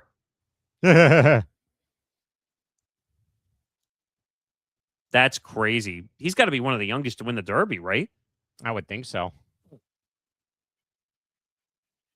That's wild. Wow. He beat the 2 hometown favorites. What do you got? How would you fit this? I mean, Red Bull, DoorDash, Uber Eats, Taco Bell, because I have stock in the Yum Brands food company. Taco Bell would be a good. We could do our taco challenge finally. Oh, and that was something that was left on the table because playback ended. But what we were planning on doing, folks, during the watch parties on playback was because and this was during double headers, and double headers for me out here on the West Coast was like peak dinner time at the time. So what was going to happen? I'll let you in a secret. What was going to happen was whatever game, and it could only happen one time in the night. But what was going to happen was if during a watch party, during I think game 1, or it had to happen in one time. It could happen in game 1 or game 2. Regardless, what was supposed to happen was if a player in the game missed both free throws, I would literally grab my phone and do the raining tacos challenge. That was I had to order 2 tacos from a local joint, Taco Bell or Jack in the Box. They have 2 of them right by my house where I live. And I was going to eat the tacos on the air for the missed free throws. A lot like how all the NBA teams have like the free Chick-fil-A, the free Taco Bell, the free food item if a player misses 2 free throws. That was supposed to be what we were going to do, though, but ultimately that stopped when playback went down the toilet. I mean, speaking of challenges, do you want to talk about... Well, all right, let's finish this first, and then we could talk about another challenge idea for a show. But any other brands you were thinking about? Well, we actually, before we get that, I also missed one real quick, Nick, that in the last segment for the Scrolls of Analytics was giving praise or flowers to a creator on the network who's been driving the most community engagement right now. I mean, I don't know about driving all of it, but I think everybody deserves a pat on the back or something. This is a team effort. I mean, are there shows and stuff that might do better on the clip side? I think it also depends on what time of year and what season we're in. Yeah, I mean, right now we're in the slow season leading up to the crescendo that is college and the NFL season. Right. So I think it all depends, but like our show drives a lot of views and stuff from time to time. We did a lot during the WNBA lockout alone. We did that. I remember we covered the East Coast Hockey League having their one-day strike that I was already rewatching before we entered the dungeon tonight on YouTube. Yeah, I mean, and then we've covered a lot. I mean, the Vrabel Rossini, Bremen Sorsby with the gambling scandal. The NBA gambling scandal is going to be a benchmarks episode from October of last year. You're actually literally going to do it based off the history of the episode? Yeah. That was quite a day, right? We were in the middle, like half an hour into the show, and then breaking news, Kosh Patel is at the podium to talk about this scandal. And then, okay, we're going to spend the next 3 hours talking about this rather than Bill Belichick talking UNC football. That was crazy. I mean, we literally threw the whole show rundown out. Like, we were playing sound from Cash Patel and all that stuff. I mean, boy, that was quite a day. So I would say that show. I mean, you want a real answer for what's driving numbers? The UFC numbered post game shows, post fight Oh, shows. and I watched, and you and I watched the 329 show here in the dungeon on Sunday, and it was really, I mean, again, for a proverbial outsider to MMA, because I don't watch it very often, nor do I really, find it interesting. But I still think it's worth covering though on this network, unlike what we've heard in over the past week. But I knew it was going to do great though, and sitting and watching Tom go about it though, I mean, it was like, okay, I think I know a little bit more about the UFC fight game after one show. And also, I think we've hit stride, like knowing to do a show right after just the numbered cards, not every card, because there's not as much attention on the fight nights. I was going to say, like, look at the NBA Finals when you and Johnny recapped all 5 games. Look at what Trevor and I have done with the World Cup when it's come to all the USA matches, and then even on that in that Saturday morning slot, Nick, where I have to be up at 7 a.m. to get in the shower to look like I can be presentable on the air, and we're leading into the day's games. Here we are, though, still driving that kind of viewership, though, at least from my perspective, though, so early in the day out here on the West Coast on a Saturday.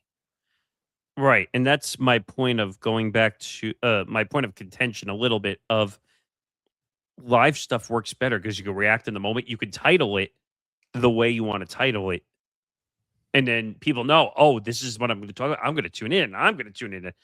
I want to hear what the commentary is on that stuff. So the live stuff helps to drive the message and get more viewers in.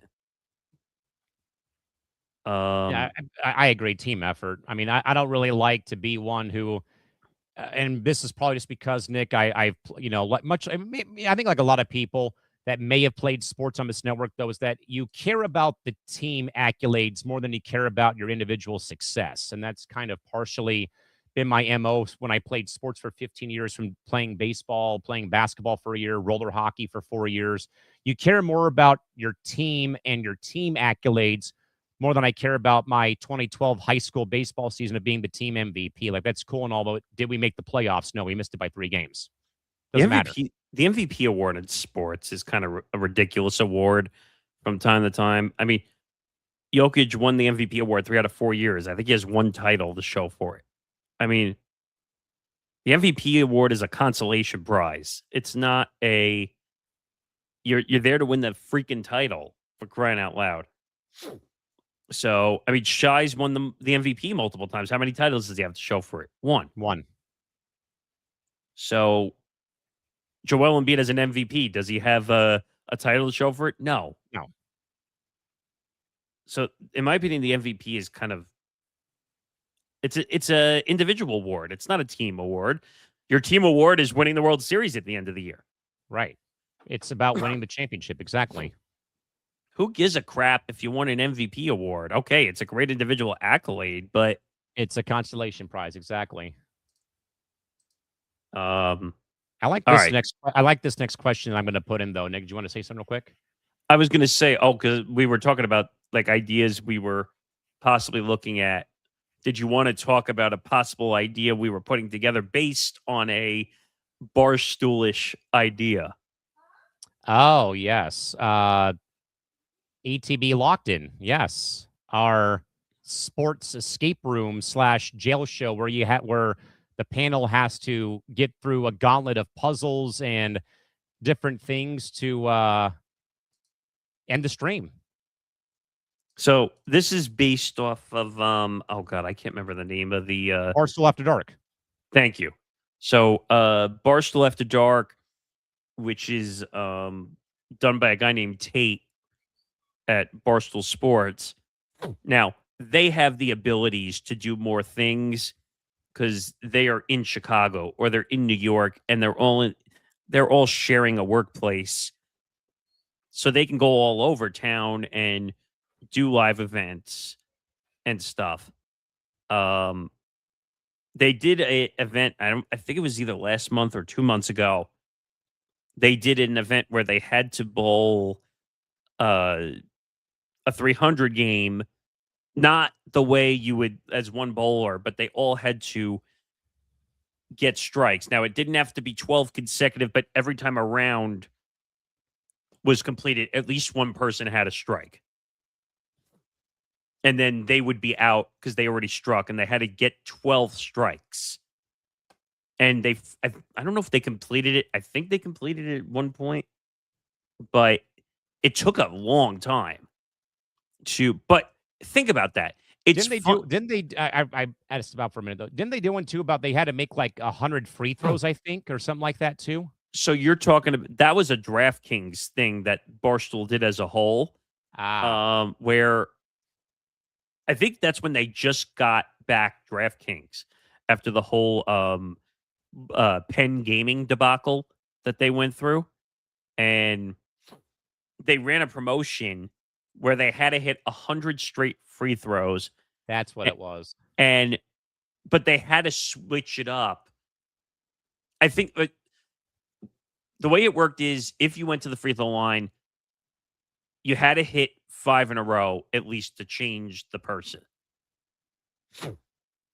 You could go for as many as you wanted, but the idea was they would line them up, and they had like Pat Beverly, who was a former NBA. Oh, yeah. They also had Mark Titus, who was a college basketball great who does content for them. And like they would try to line them up in a certain way so that when they got to a big number, and they also had each time they went through, they were allowed one mulligan miss. Basically, where if they missed it, they would get to shoot the free throw again. So the chain didn't break, which people say, oh, that's unfair. I'm like, no, it's not. 103 throws in a row is hard. Okay? Yeah. But the one caveat was that Dave had to hit the last 5. Mm-hmm. And he has bad shoulders. Aha. But they somehow did it. They got the 100 free throws. But think about the anticipation. How many people probably were in and out watching that? Oh, yeah. Hundreds of thousands of people were watching those streams. Gotta be. And that's where I went to Callan. I said, we can't do this because we're not all in the same place. You never know. One day, if we get content houses on the East Coast and the West Coast, maybe. That would be fun to do a competition like that one day. That would be something. I don't know if we do 100, maybe like 50. Like if we all had or 1,000 or 1 million, and why or stop 1 billion, and why stop there? But I went to Callan and I said, I have this idea. I like Barstool After Dark. Obviously, we don't want to call it ETB After Dark because that's such a that's like what's it called? What's her name's radio show who used to be on Amy Lawrence. After Hours. Like, you want to talk about a generic show title for an overnight show. I liked her show. It had nothing to do with her. Yeah. But to hear the words After Hours or overnight and then who came up with the title? I think we both did because we wanted to have it kind of be like not like the dungeon theme, but kind of like a inmates running the asylum style theme where no one can turn their camera off or mute themselves. They can't use their phone or a second screen, like you're kind of locked in a sports prison and you have to solve a bunch of, immaculate grids and sport goals and New York Times Sports Connection puzzles to get out of to break to end the stream. Right. So all of a sudden, I think you and I together, we came up with ETB Locked In. Yes. I'm trying to see if I have the I may have it saved somewhere else. I don't remember. I think I have it in a folder. I have so many logos in a folder for potential ideas of stuff, but we settled upon ETB Locked In, and the plan is it's a virtual version of Barstool After Dark, where it's challenges. So, like, we put 5 or 6 people into the dungeon room, and essentially we where's the sound effect? we essentially close the door on them. And we say, here's the list of challenges. And you have to stay in the room until you complete all the challenges. And the idea is it's the anticipation, like, of watching people trying to get out of this room. So like it could be done in a minute. It could be done in 10 minutes. It could be done in an hour, or it could be done in 8 hours. Who knows? I don't know if it would ever be done in a minute, but like, if you work quickly as a team, maybe you could be done in 15, 20 minutes. Yeah, like this is essentially like you're watching a or like you're in a escape room with a bunch of you have to work as a team to get out of the escape room. So that is something that we would like to do. The plan is one day, like, if we get sponsors attached to it, like, we could put fans inside the locked in room, and if they complete the task, then they would get a team prize. Yeah, prize of some type. Now we do have a bit of a cool wrinkle rule about this called the call to the bullpen, where the chat box can give answers, but only once per hour can the on-air panel or the inmates or the of the asylum can make the call to the bullpen and take an answer from the chat, right or wrong. But if someone is just spamming it with wrong answers, then they get put into a contempt of court for 5 minutes. Well, and we have the ability in StreamYard, which Yes. we help stream everything. You could freeze somebody out too if they're just spamming the box, because people will troll during that show. I know for a fact. But it'll start with teams of us. Now, you and I, we can't compete, Nick, because we're doing the show behind the scenes. I probably will end up being like the on air, just being in the room, and you will be like marionette pulling the strings behind the scenes And doing this. And we found out apparently you can play the sound effects when outside the room, which I didn't know. Oh yeah, watch. Oh God.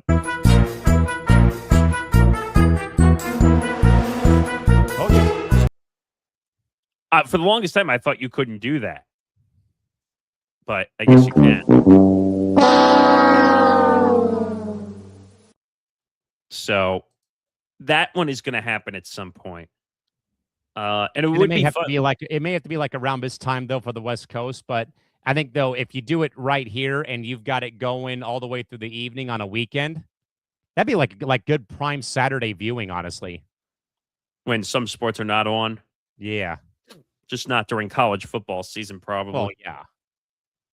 But just like putting 5 people together and say, you have to figure your way out of this room. And you can't shut your camera off.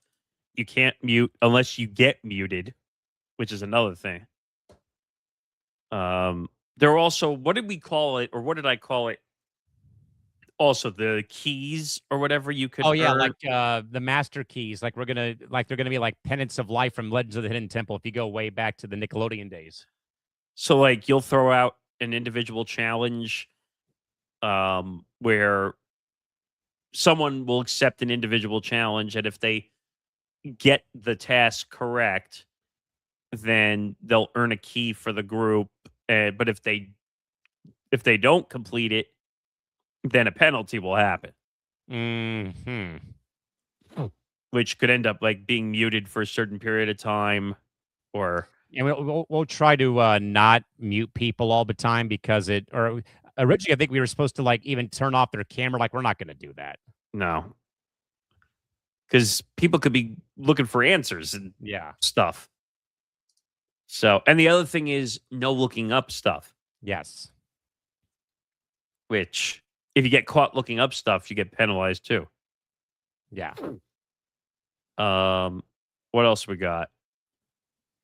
I wanted to revisit this question, Nick, because I mean, this has been a big thing though that we've done some pop-up shows for the Olympics earlier this year. We've done pop-up shows for the World Cup. We're going to try to keep Empty the Pitch as a full-fledged soccer podcast as of when the World Cup does conclude, though. But though, Nick, with major tournaments always on the horizon, including next year's Women's World Cup, any way possible that ETB can position itself uniquely against massive corporate sports networks or your thoughts on this issue at hand?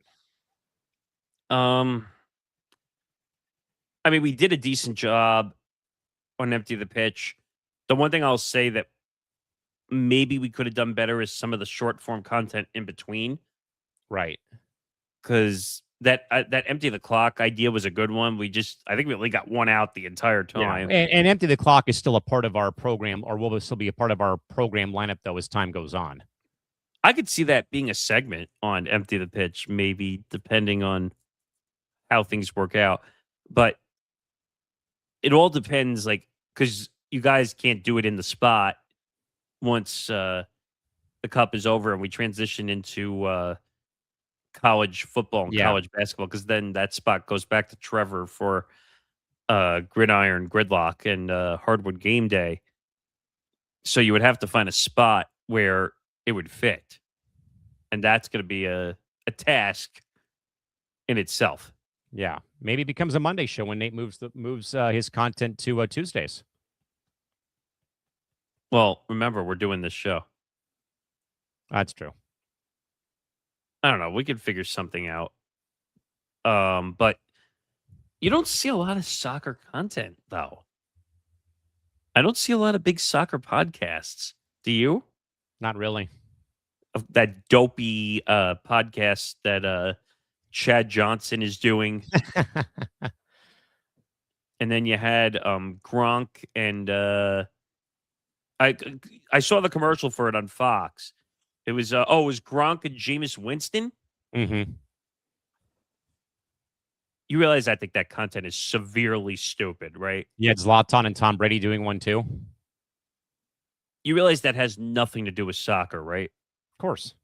I don't mean the content itself. Yeah. I'm saying the reason that it's being done, it has nothing to do with soccer. Yeah. It has to do with just their names.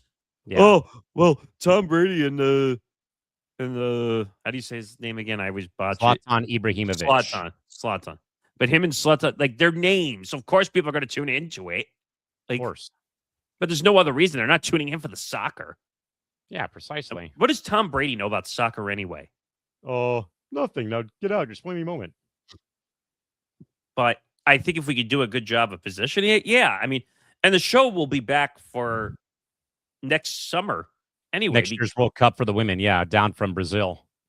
And then, to be honest, like, we're gonna have Olympics probably version of ETP, probably, right? Oh, we'll bring Olympics from the bench back in 28 when the games are in LA if I'm not working them somehow, some way. No, but I'm saying, like, you could do an ETP version. Yeah, we could, yeah. Trying to think what else. But I could see the show, because I don't see very many soccer podcasts. Do you?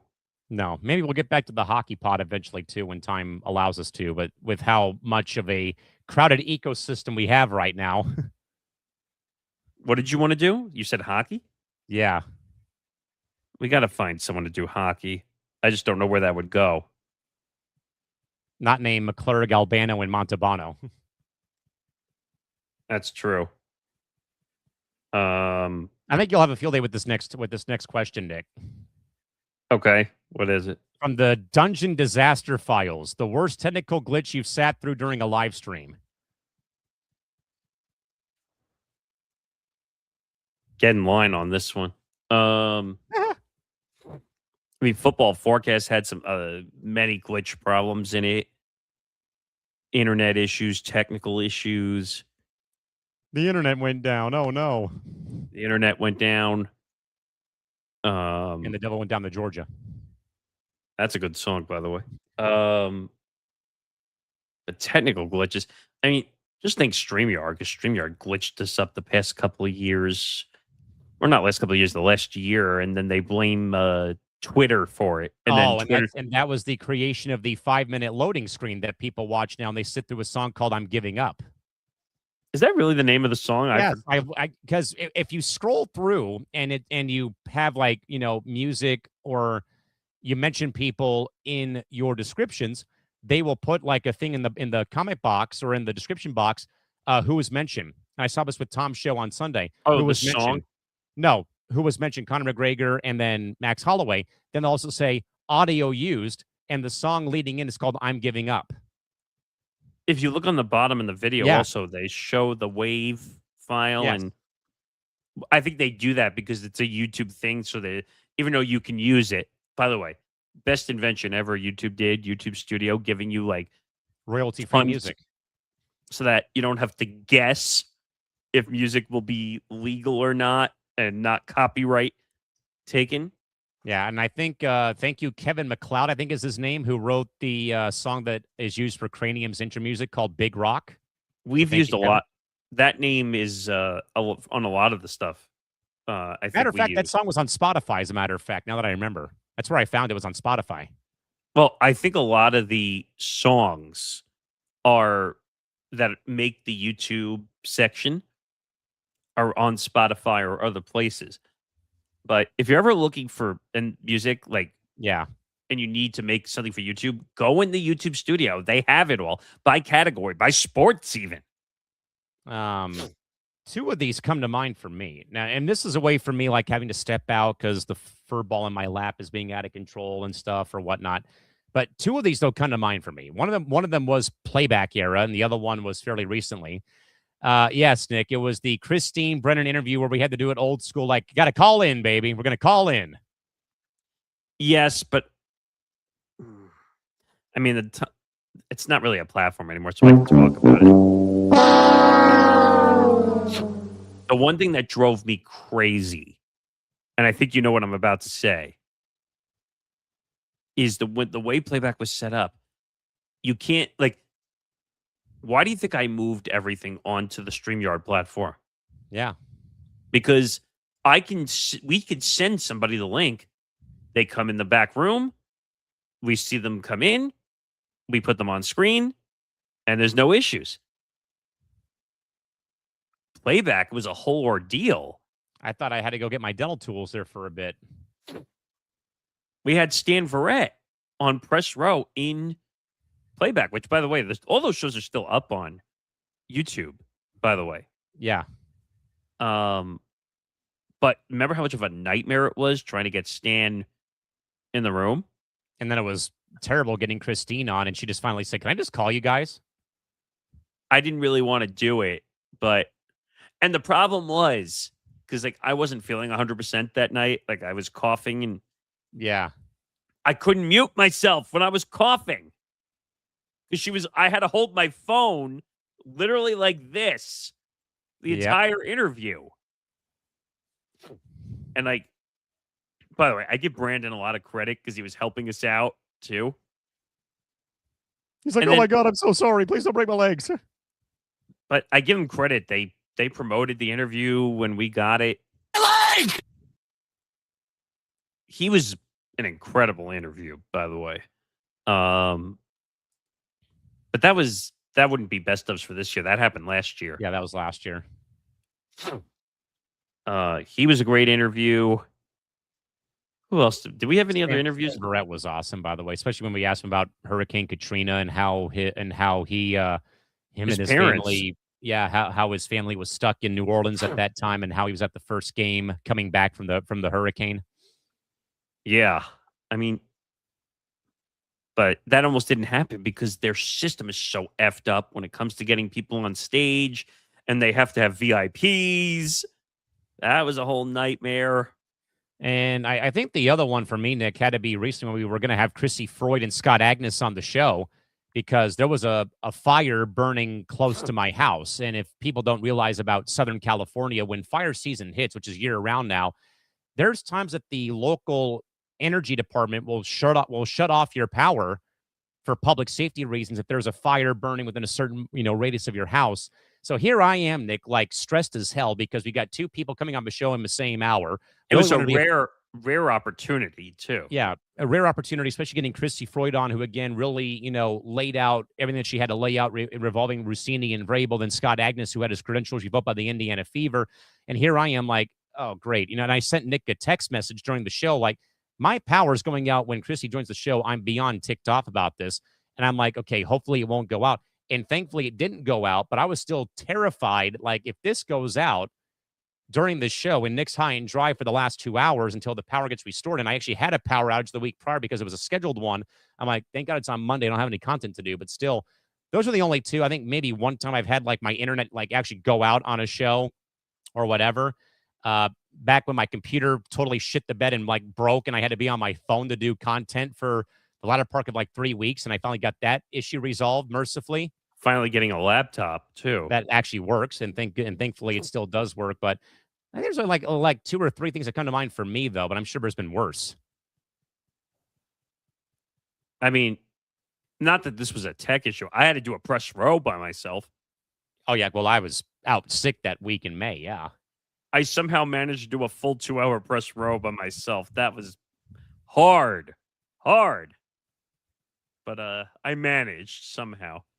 Trying to think of technical issues, really.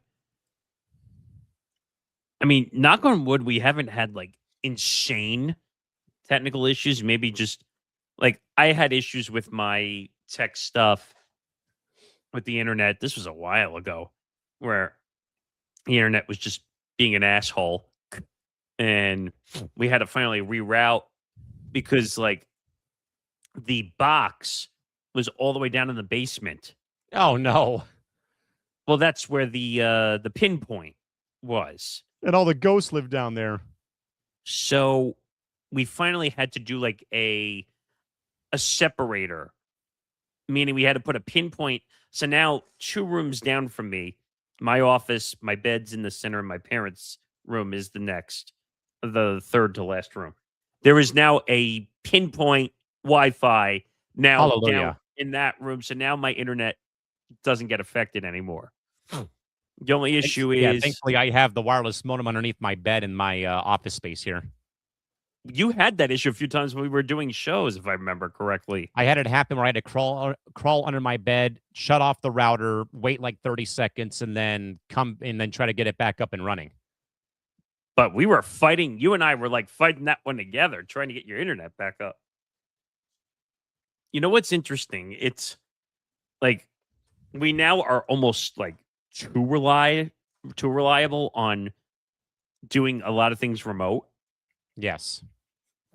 And that sometimes is not always easy. So think about it. Every show we do, nobody's in the same room. Yeah. There's not a single show where people are in the same room. Now, one day, if we get those sponsors, hopefully, we're going to build content houses. We're going to travel to those content houses, do content shows together, possibly. Yeah. Think about us doing press row, like in the same room, how that'd be amazing. like being able to react and interact. Again, I'm going to use the example because this is what I'm used to. Look at Barstool. They have the New York office, they have the Chicago office, and they do all the content. And I want to get to a point where like we have people like filming like content that's going on like around an office like they do. And you see some of the weird interactions that go on. Like, so they have something called stool scenes. Yeah. I don't know if you've ever seen or heard that before. Nope. So it was a lot more popular back then when there was not as much remote stuff going on. When everybody was going into the New York office, Right. they literally had like 3 people just walking around with either their iPhones or with video cameras, just filming the entire office for the entire day. And like they would catch like the fun little debates or fights that would go down in the office, and they would call the stool scenes because it was across the whole day. Right. And they would catch and they would video content that sometimes was snippets because they didn't want to give away What was going on? I could see us doing something like that one day if we ever got like an office and we could have interactions. I could see Nick D just stirring up a ton of shit in there. I mean, I would too. No, I would be. What would happen? I'd be the guy that would come up behind you with one of those like Nerf basketball rims and have someone dunk on you. That's what it would be.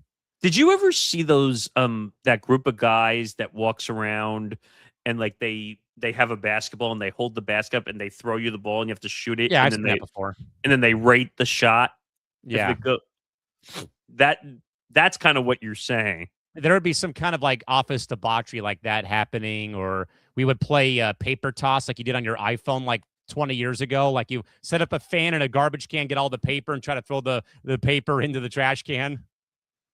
But I'll show you a stool scenes when we're done here because that's like kind of the idea I would like eventually for Bench like bites. bench bites or bench madness or something like. Bench mob. I think that was the name of a podcast, so I don't know if we can use that. Great. Now I just gave Callan another idea for a show. No, see, this is what happens in Dungeon Folks. This is what happens though, and why this show's the thing is that this sort of stuff happens on a very consistent basis. You and I have a list. I think you have a list of things I've said a million times over of different ideas. We had an idea for an Around the Horn style show. And it's still on there. It's called Riding the Bench. Did we end up using that name for something else? I can't even remember anymore. No, we have not. But there's so many ideas we have, and there's more. We've gone as far as having Tom make this layout where it'd be 5 people, in a way for a Around the Horn style talk show. It's true. And I think if I'm not mistaken, like if you put your mouse over that one, it says ATH style question mark. You just put your mouse over it. I didn't even know you could do that. Like I know you could do some creative ideas with the formatting. We did that for a bit when we had the 2 versions of the lounge that myself or Nick would be like the lead screen, and then everybody else would be below us, but kind of like at the bar with how it was laid out. Can I be honest about that now since we don't do it that way anymore? Sure. That secondary version was bad. You win some, you lose some, right? Yeah, I mean, not all content is good content. I think that we made a mistake going the comedy route when we're a sports network. It was a good idea in theory, but we could. What would you say was the biggest problem? Because I'll tell you, I think we might say the same Staffing. thing. Oh, yeah. Because then you'd have people going over to that version, and then the normal version would not be filled, and it's like. I mean, the best thing that happened out of that whole thing was John Ladder, God bless his soul, for the Cardi B video. I mean, that was great. I think that thing did like really good numbers too, which was great. It did. It was a great confessing his love for Cardi B. It was the funniest thing ever. Thank you, John, for bringing a lot of fun and energy, man. We love you. That was great. I just think because like him being a comedian, it was tough just doing the scheduling, but we needed to get back to sports. Like that's what we do here. But Nick, here's the one big pressing question, because that this has become a thing from the Chamber of Thought. How will artificial intelligence tools, though, affect sports podcasting, clipping, and content creation over the next 5 years? But how does we, ETB, stay human? I mean, I look at AI more as a help tool than a let's just make everything that way. Now, we do use it to come up with some content ideas and stuff, and we make thumbnails that way. Holy hell. I mean, Gemini saved us having to pay someone to be a graphic designer. Now, let me be clear before every moron takes that content out of that comment out of context. Well, you're taking jobs away from graphic designers, blah, blah, blah, blah, blah. Well, do you guys have the money out there to pay for a graphic designer? No. And by the way, those graphics come out really well for the most part. Yeah, I mean, do we have to fuss around and tweak things? Sure. And also, I mean, that we use it as well, though. I mean, for that, Nick, we use that as well for when we do the benchmarks episodes and the small market episodes, though we go and do the research and look up all the important things, though, and then we craft it how we need it crafted, though, with, the 4 breaks, the cold open, the sign off, all that sort of stuff, though, that, yes, it does, maybe take away like the research jobs or all that, but we're not in a position to pay anybody right now. So there you go. It just makes things more efficient. Like, you should work with technology, not against it. And AI is the future. I shouldn't say it's the future. It's already It's here. now. And it's only going to get better, in my opinion. If you notice, like, we use Gemini, now it knows that we're talking about our network when it refers to things because it remembers everything that we're talking about. I was going to make the comparison to the first Incredibles movie. What was the whole line that Bob Parr gets told in the film about the robot he fights? It's a learning robot. So every time he fights it, the robot improves, and improves as the film goes on till they finally do defeat it, though, at the very end of the film, though. That is kind of how I would compare AI to from that perspective. Yeah, don't fight technology. Technology helps you in a lot of ways. Like I said, it's help with graphics because we can pump out 10, 15, 20 graphics in what, 10, 15 minutes sometimes? I mean, if you and I are trying to schedule 3, 4 shows, sometimes we can knock them out fast when Gemini is not having an attitude problem. But it does a lot of good things. It helps do a lot of good things. It's even generated ideas for small market edition and benchmarks and all that stuff. It helps us build schedules for the network. Yes, that way we don't lose track of where we're at on the calendar. It even helped us build the live read inventory that you hear on all these shows. Yeah. I mean, it does a lot of good things. Like, people need to realize that it's not going anywhere. It's just going to expand and grow into something that is going to make your life easier. So that's how I look at AI. I think you have to make it sound human, even though we're generating stuff. We make it human when we're reading it and personalizing it so it sounds human. As long as you personalize and you make it sound human, that's all that matters. Yeah. Now, do we have to switch up some of the language of the sentences that it uses? Because, again, it sounds a little robotic. Sure. But beep, bop, beep, boop. Beep, beep, boop, boop, bop. Why is he making all those beeping sounds? But no, AI is an effective tool for podcasting. It helps you write scripts for shows. I mean, that's how we do a lot of the benchmarks at small market episodes.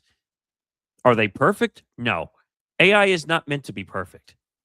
If there are people that are using it and cramming out the product without checking what AI is putting together or producing, AI is a production tool, but you still have to check everything that it spits out. It's not perfect. What's the warning at the bottom of Gemini that it says? It can make mistakes. Please double check. So if you're using it as a one-size-fits-all solution, then you're a moron. Like, and I'm not saying that to be mean, but it's a starter tool, and then you have to tell it more prompts to get it the way you want it to be. Precisely. That's plain and simple. But it's only going to get better, and it's going to make everything faster. Yeah, I mean, embrace the technology. I mean, you know, it's like I said, it's helped with benchmarks and small market. It's helped with the live read inventory. It's helped us keep our schedules on track. It's helped me build out schedules for when, like I said, you know, one day this week I'll be in Irvine for the Narch finals. I'll be, you know, 1 or 2 days covering the charity hockey tournament where I plan to go live for a 3-hour window, either next Friday or on July 31st or August 2nd. You know, things like that, where it's helped me like build a schedule about what to do for these, you know, for these blocks of programming. It helps us, though, as we said, that you'll be able to, you know, see, you know, kind of how we do the process with you know, when we schedule press row here at the end of a show and whatnot. So, I mean, it's made our lives a hell of a lot easier when it comes to getting the content ready to go. It's helped us build a scheduling grid. It's helping us build the business plan that we've been working on. So, but again, don't use it as a crutch. You still have to have ideas on the creative end to build what you want to build. So it's a template. With that, Nick, should we go and fight this dragon real quick? Probably. First battle against the dragon. How does one pivot when YouTube completely changes the weight of shorts versus long form overnight? What is the tactical play? Because I think we actually have talked about this, Nick, that we should mention the views that we get on the shorts don't qualify or count towards the watch hour goal, which we know.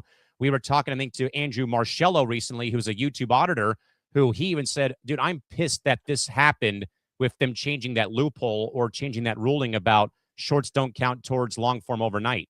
Well, it's been like that for a while, and I want to look that up when that rule was changed on YouTube. When the rule was changed on YouTube for YouTube Shorts not counting for watch hours. I don't know if that was a permanent rule or if they had changed it. Oh, YouTube Shorts have never counted toward the traditional 4,000 public watch hours needed for the main partner program. This policy was established when the feature launched. Wow, really? But you have to think about this. So if they did that, do you realize how many more monetized people they would have? Oh, they'd have a boatload of them, yeah. But wouldn't that benefit them in a way? Because wouldn't more advertisers and stuff? So, because the way the monetization and the YouTube partner program works, you make 70%, YouTube takes 30%. That's how the monetization program works. So wouldn't it make sense to have more people monetize so advertisers pay them and then they take their 30% cut? Yeah. At least that's how I would see it. But I would say the shorts content is a big thing, and that's what I think is dragging more people in to watch other stuff. Because now I'm taking advantage on the shorts that you can connect an episode link. Episode video to the short, exactly. So like that McGregor video that we just had another short drop at 11 o'clock. Involving David Waitman's thoughts on McGregor's future on Lounge on Sunday. And that's why I went back to it again, because the topic is just insane right now, how big the topic is. But like, think about the 4,800 views. I connected the link. People could go directly by clicking on it. Now that it's listed, the link is right below in the description when you look at it. I think even if you got 10% of that, 480 views, that's a lot. So, I don't know. The weight of long form versus shorts, that I think more has to do with attention span more than anything. Attention span. Like, do I want to sit through a 3-hour show on Monday and then a 3-hour show Tuesday and then another hour show Tuesday night and a 2-hour show on Sunday? Like that sort of ordeal. Why do you think I'm pushing for shorts? Like, so that we give people a funnel to push them back to the show. Oh, I like this clip. Let me go check out that show. Yeah. I like what this guy's saying. I like what these guys are saying. Let me go back and watch the full show to see what else they had to say. Or maybe I saved the link and I can, it's a 3-hour show. I'll go and watch it at certain points and do it that way. The other thing that's great about the live, and I forgot to say this before, now that we do it this way, I don't have to worry about replays. Yeah. Meaning that once the show is done being live, it's instantly ready to be watched again. Correct. Because the link that you're sharing is the same link for the replays. Mm-hmm. So there's no extra work that has to be done afterwards. Yeah, none at all. I mean, I don't know if you really fully pivot, but definitely, shorts, I think, are a good way. As I probably, Nick, you've heard me in recent benchmark recordings say that, follow us on socials, but also because you get clips of your favorite shows that maybe you missed Press Row on Wednesday. Maybe you missed MTGP on Thursday. Oh, wait, they clipped off a segment I wanted to watch about, Callan saying this about soccer and then Nick D says this about soccer. Let me go and watch both because I missed the show. And then I can kind of, in a way, make my thoughts, or my opinion about, okay, do I take Callan's side for his thoughts on soccer because he's been around the game for a long time, or take Nick D's thoughts that, okay, I did my 4 years of service to watch the World Cup. Now I'm done watching soccer, and kind of go from there to compare and contrast. But then it's like, oh, wait, it's a long form show. What else did Nick and Callan have to say regarding this issue involving these TV deals? Or, hey, a fast channel for ETB. Oh, I got to go and watch that portion too. That it brings people in. And I think, though, it also retains people because now you've got shows, as we said, though, every day of the week and twice over on Sunday. Hey, these guys talk this thing. Hey, these guys talk that thing. Like, and that's the thing I'll get to probably in the next Dragon battle here, Nick, is that the variety, I think, is maybe what separates this platform maybe from other ones out there.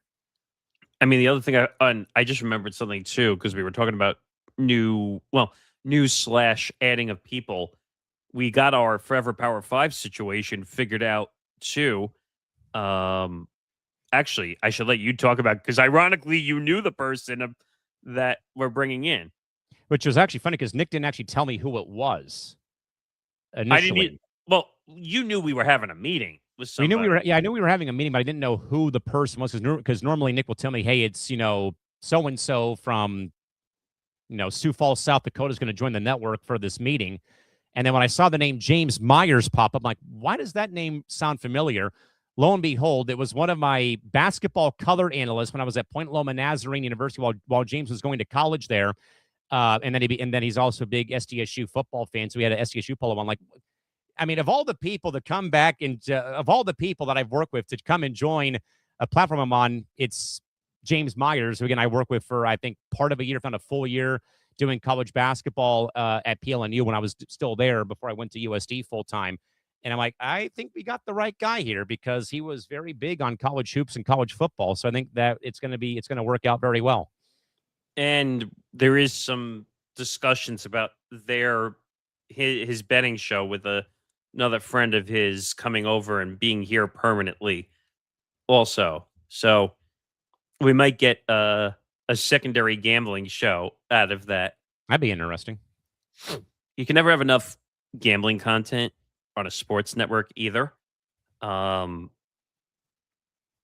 would just want to space it out. I mean, what would be really, and I'd have to figure out how we could do it, but remember we talked about ideas on the fly for this show, right? Yeah. I'd love to have like a red zone version gambling show during the NFL block. Maybe not the full block, obviously, but like either the first block or the second block ending the night before Sunday Night Football.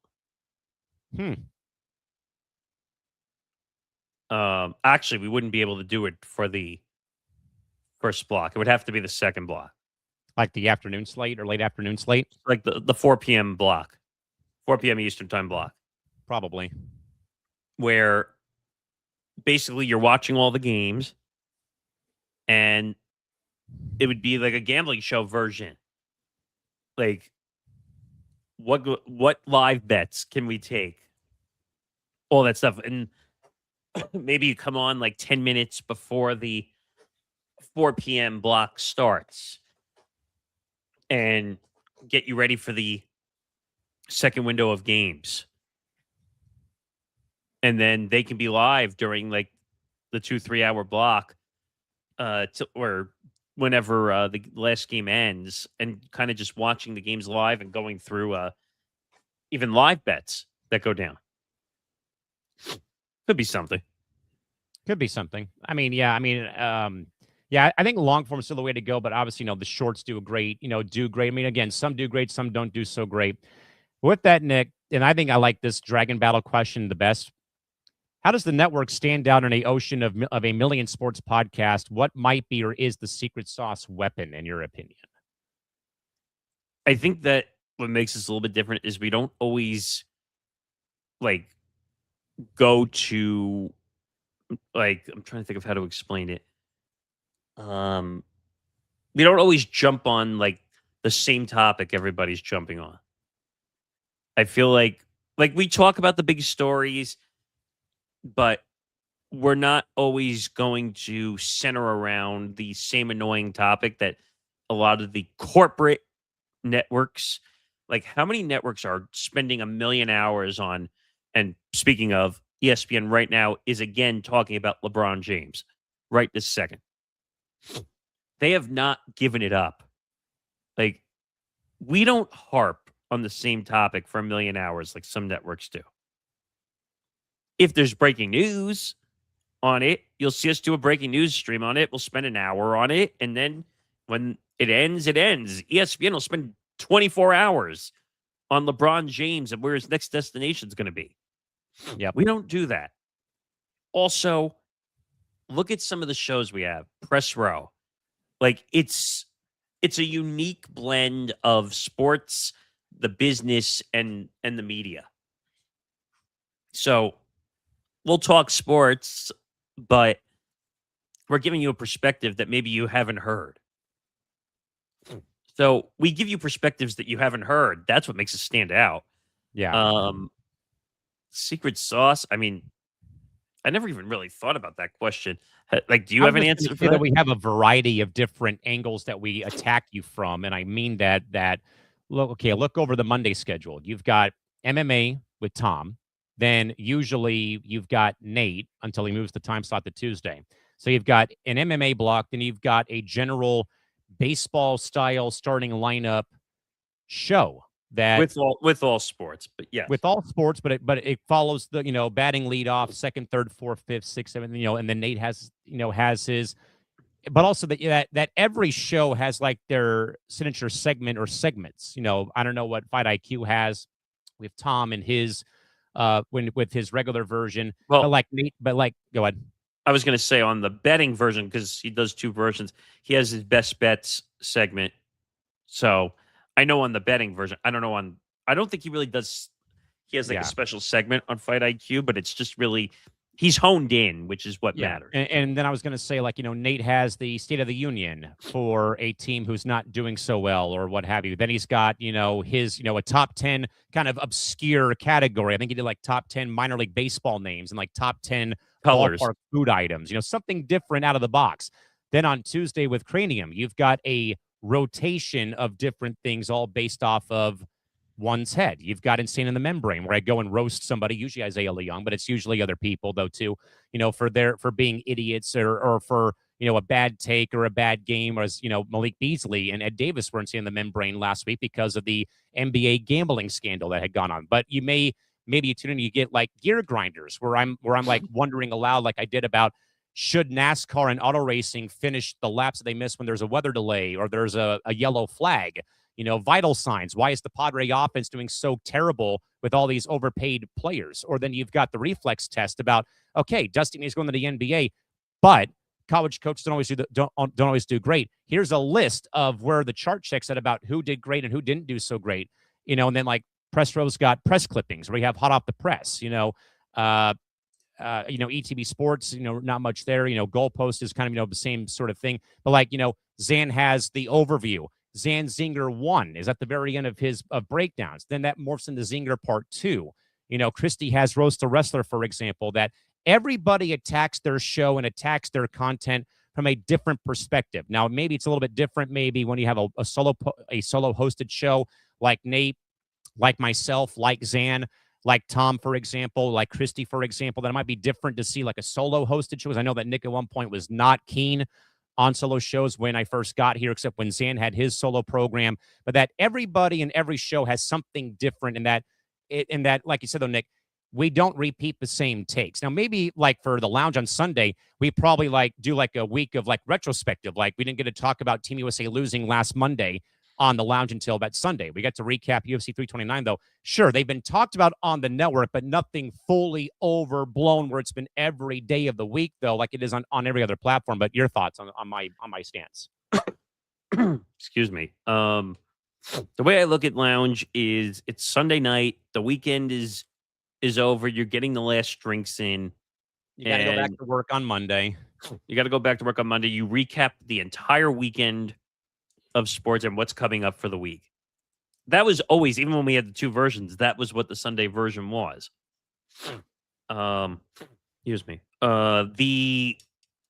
So just to give you more of a backstory on the whole solo stance thing, when I was learning radio and I was in school and whatever, one of my professors, I don't remember who it was, Or no, it wasn't even one of my professors. It was the head of the radio station at National Community College. Yeah.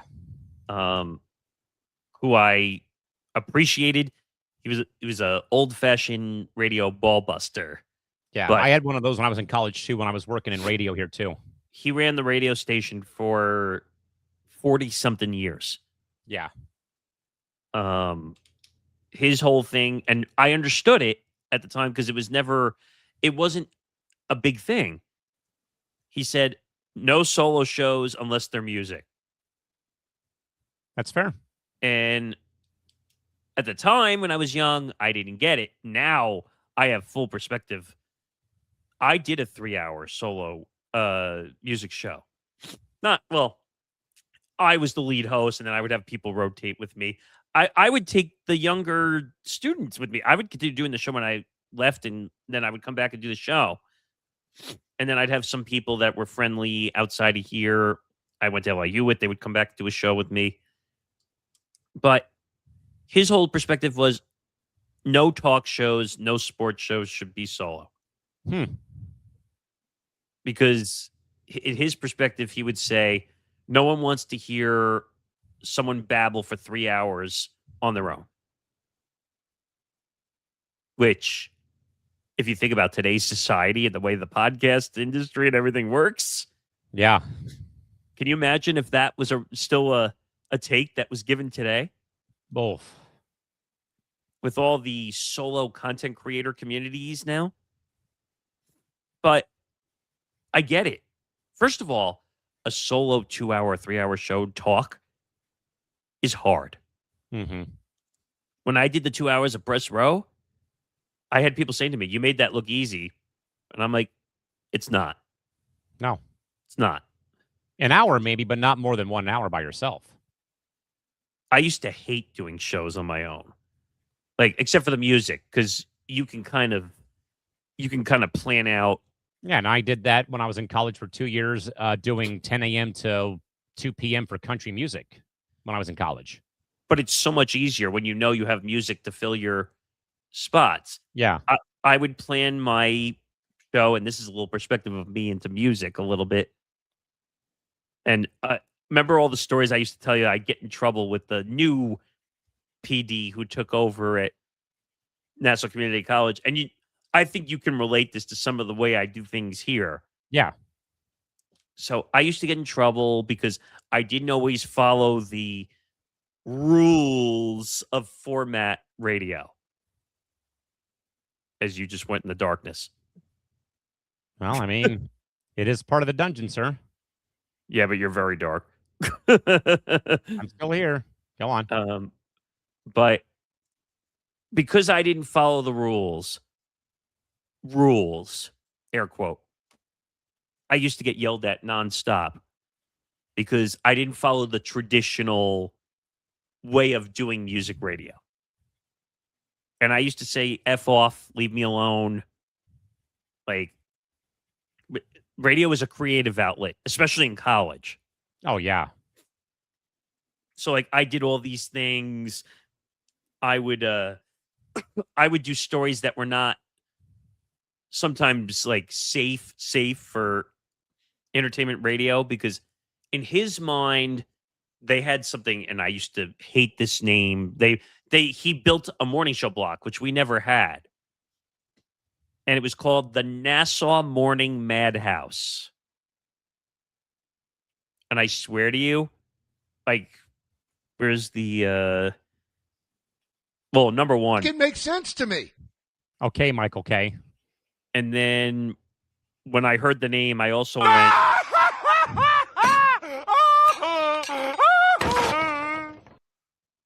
I said, really? He's like, what? I said, that name is terrible. Well, what do you know?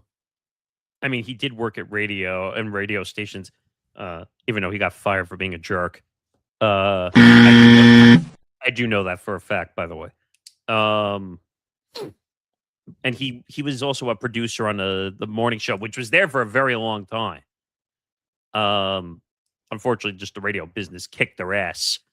But I didn't follow the rules. I wanted to have fun. I didn't care about following radio structure. Now, if I was working in a real radio station, which I did for 4 years, I did for 2, yeah.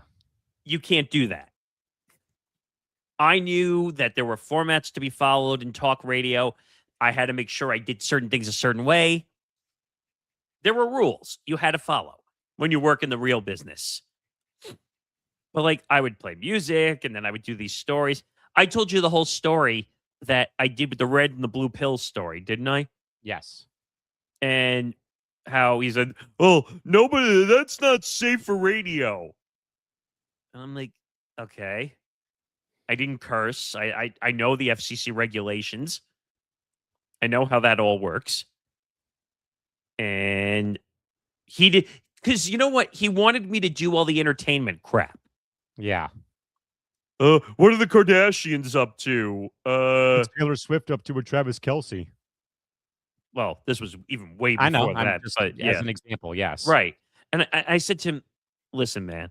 I said, you want to do that on your crappy NASA Morning Madhouse format, which was what I like to call the wagon reels, or what was that dumb joke they would say? Where it was like the Wacky Shack morning show. They would treat it almost like one of those with like the bells. Yes, like the bells and the whistles and all that nonsense crap. Yeah. That like more. They would hear all those dumb sounds. I said, listen, man, I'm not doing any of that. That's not me. I like to make people laugh and do fun stories. And I think I told you the whole stories about the Doritos thing that we did with the Doritos and the Mountain Dew. There you go, Christy. Christy, there's your Mountain Dew right there. Christy, look this up, and I'm going to look this up myself. Oh, God. Well, not my specific thing. I'm just looking up the product.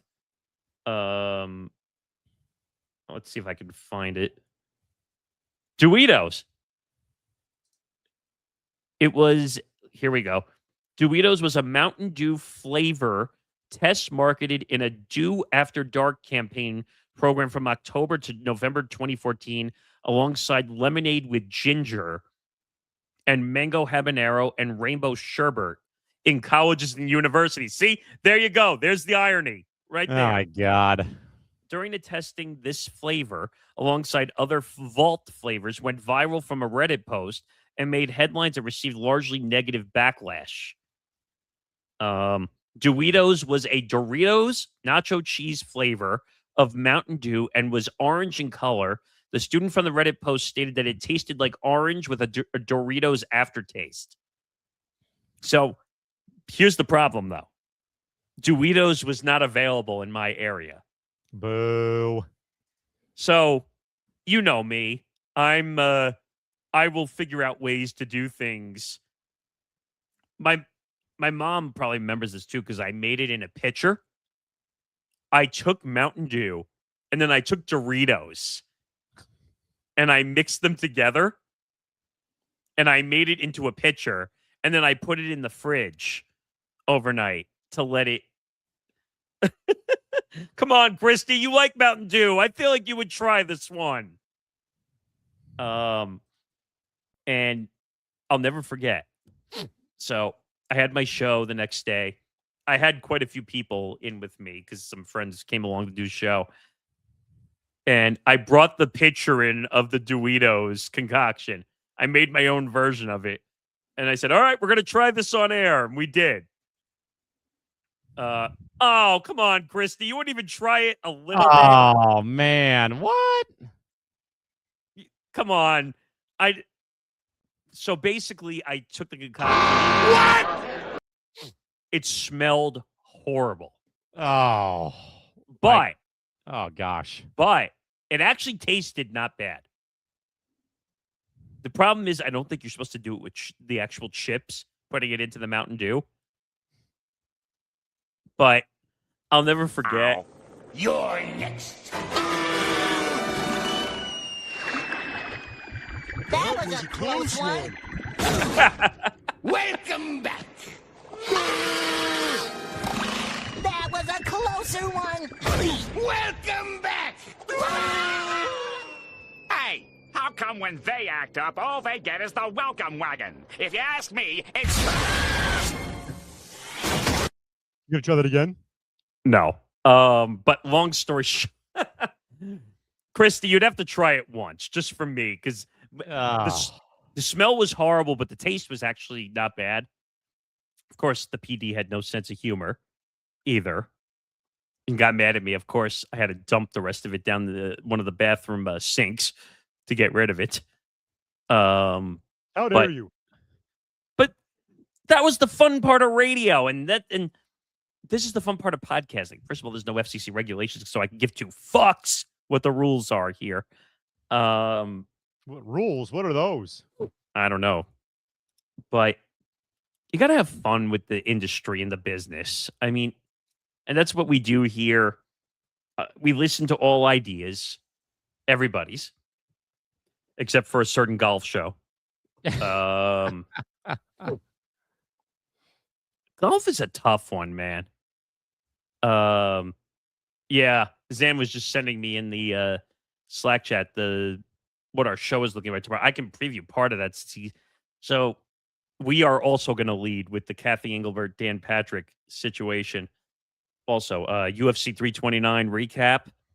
And also we might have to add this too, the Ward Manuel situation to press row. Yes, we talked about that a little bit on the lounge on Sunday. Yes. We'll recap some of the Derby. I watched some of it sitting here. Shakur Stevenson mistaken for Jalen Green. Wait a minute. Was it Jalen Green or was it Jalen Williams? I think it was Jalen Williams. And Dana flipped a shit during the post. Oh my God! And when I say Emotional damage, he called them out, like the production side out. Also, World Cup final predictions. Yes, we cover soccer unlike some shows here. Woo! And then Zan actually put a media topic that we might have to cover too. The whole California antitrust lawsuit for Paramount and WBD. Yes. Because I think 11 states now they're suing. Yes. Are trying to block the merger. And then obviously Sinner winning Wimbledon if we have time for all that. Wimbledon. And did you see, by the way, of note for the women's side, did you see it was an all Czechian final? Yeah, how cool is that? 9 versus 10. By the way, I felt really bad for Coco, by the way, who had a really good Wimbledon. Mm-hmm. She's going to be a star. She's already is a huge star. I have to look this up because I don't know how old is she? She's 22. Got a long way to go, buddy. No, I'm happy. She's like the new star on the US side. I agree. But an all Czechian final, that was cool. I think Malkova was the one that ended up winning for the women. And by the way, people took her joke out of context. Well, not Malkova, the other one. I can't remember her name. Sabalenka? No. Oh my God. Now I got to look this up. Let's see. Oh no, wait a minute. Who won? No, it was Neskova. Neskova won Wimbledon. And Makova was the one who made a joke because they always interview the person with the second place trophy. I find that awkward in the tennis majors that they interview the second place winner. That's got to be an awkward place to be in. Yeah, to be honest. And she said, "Oh, well, we're friends." Well, maybe. And like the whole crowd got a laugh out of it, but some people took it way out of context on X and social media platforms. And I'm like, yeah, really? What else do they have to do with themselves, right? But like they've been friends. They're both checking in. They've been around. God forbid someone makes a joke. Jesus. Like, No, you can't have fun anymore. You're supposed to go out there and hate your opponent. Is that like the whole, like when Major League Baseball, now you see like the Yankees and Red Sox goofing around before the game, and oh my God, the Yankees and Red Sox are supposed to hate each other. I was going to say, just ask Frank the Tank about Lindor. By the way, what another debacle. Being up 2-0 in the 9th inning yesterday. Lindor commits an error and they end up losing to the Red Sox. Wah, wah, wah. You want to talk about from a business standpoint for a second with the Mets? $380 million payroll. I think they have the worst record in baseball right now. Them are the Angels. I'm looking up 2026 MLB records. Let's take a look. So the Mets are 40-57.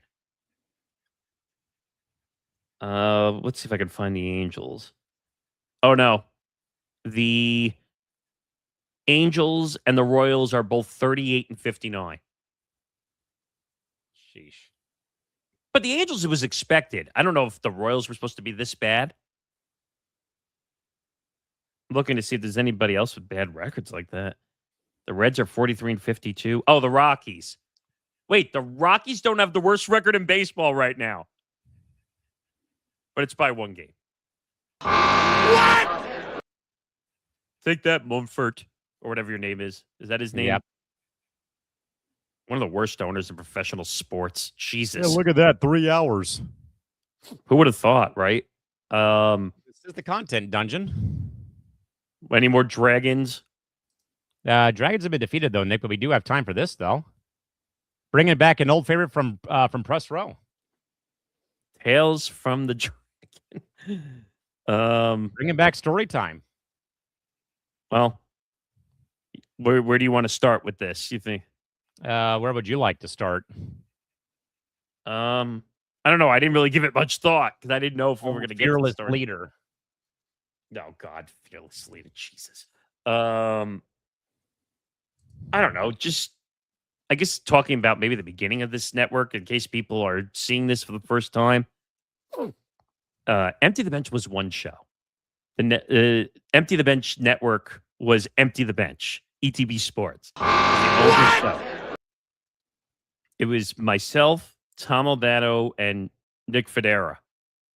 We met at a master's class in Hofstra University, the home of the Pride. Made the tournament this year. They did. I think they won a game too, right? That or they got pummeled like your poor alma mater of LIU, who's embroiled in massive Violations right now. Morons. But yeah, ETB Sports was the only show. It existed as one show. Then we kind of started doing some other stuff. Believe it or not, the second show we tried was Combat Mania. Was the name of the show. It was a WWE, like MMA kind of mix. Tom was doing it. And I got him an interview with, oh my God, what's his name? Who wore the cowboy hat? Donald Cerrone. No. WWE. He was a legend in the broadcast booth. John Bradshaw Layfield. No. Jim, whatever his name Jim was. Ross. Yes, thank you. Christy said it. Jim Ross. I managed somehow to get Tom an interview with Jim Ross. I don't know how. By the way, prayers up for JR, by the way. Yeah, I feel really bad for. He's not in good physical condition. But I somehow managed to reach out to Jim Ross. This is back in the heyday of me starting to annoy people on Twitter. And I got a direct DM response. Sure, I'll do it. I was like, oh my God, what? No pushback, no stipend pay, none of this shit. No. And I was shocked. Like, so I told Tom, I'm like, oh, I got JR. He's like, what? Yeah, I got Jim Ross. So he did an interview with Jim Ross, and he actually did a liner for the show, which I wish I could find. I can't find it now. But he was actually a very nice guy. Very. I bet. And then that show didn't really end up working for whatever reason.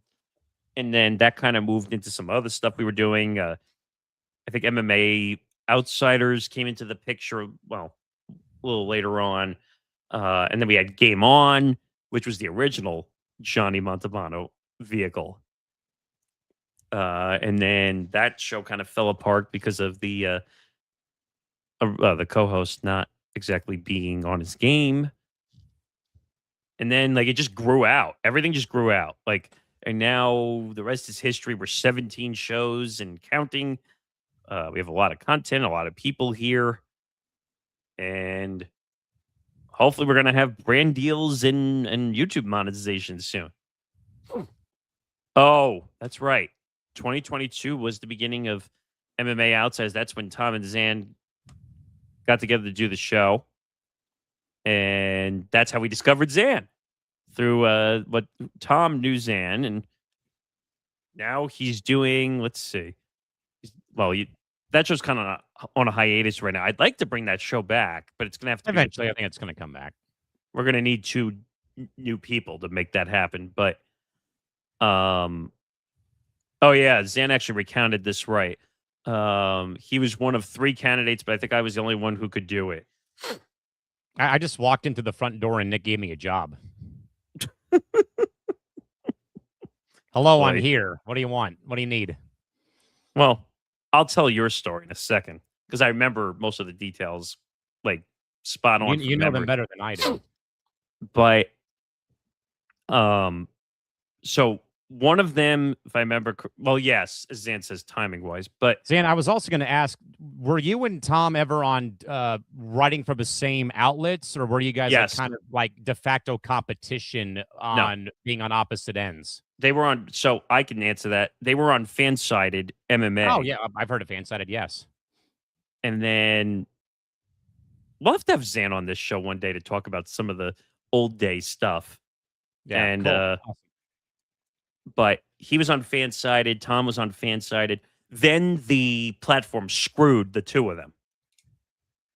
I'll let Zan tell that story one day, but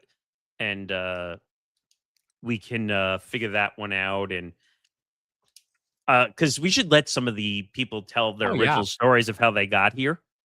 I think that would be an interesting story. Nick D would be one of the most definitely interesting stories. Because I can, you know how him and I joke about R&P all the time, review and preview, which is kind of a defunct network at this point, and thank God they can go themselves. But that would be an interesting story. But yeah, Fansided screwed them over, big time. That's unfortunate too. And somehow and now Fansided's part of SI. Minute Media. Yeah, Minute Media. Yeah, which has SI. And if you know how the journalism model works, everyone buys up 10 million websites now. Oh, yeah. And Zan knows all about that. He can tell you that story, too, about how like sites are just being put under an umbrella. It's like a whole nightmare. But yeah, like they were at Fansided. They knew each other. They had known each other for a little while already before. Forever. And then that's when the whole idea... Well, Zan and I... not Zan. Tom and I were discussing a UFC show, just a UFC MMA show. Oh, I forgot about this. Luckily, SI and Fansided are completely separate now. Because I think they did have a partnership deal. I met him on Slack in 2019. Oh, that's right. But basically what happened was that I was helping Tom start up an MMA show so we could add more shows. And we were looking through everything, and Zan's name came up in the group. I know who one of the guys was, and unfortunately he got in trouble for because in the freelance game you bill for your own writing. Mm-hmm. And he got in trouble for overbilling. Wop, wop, wop.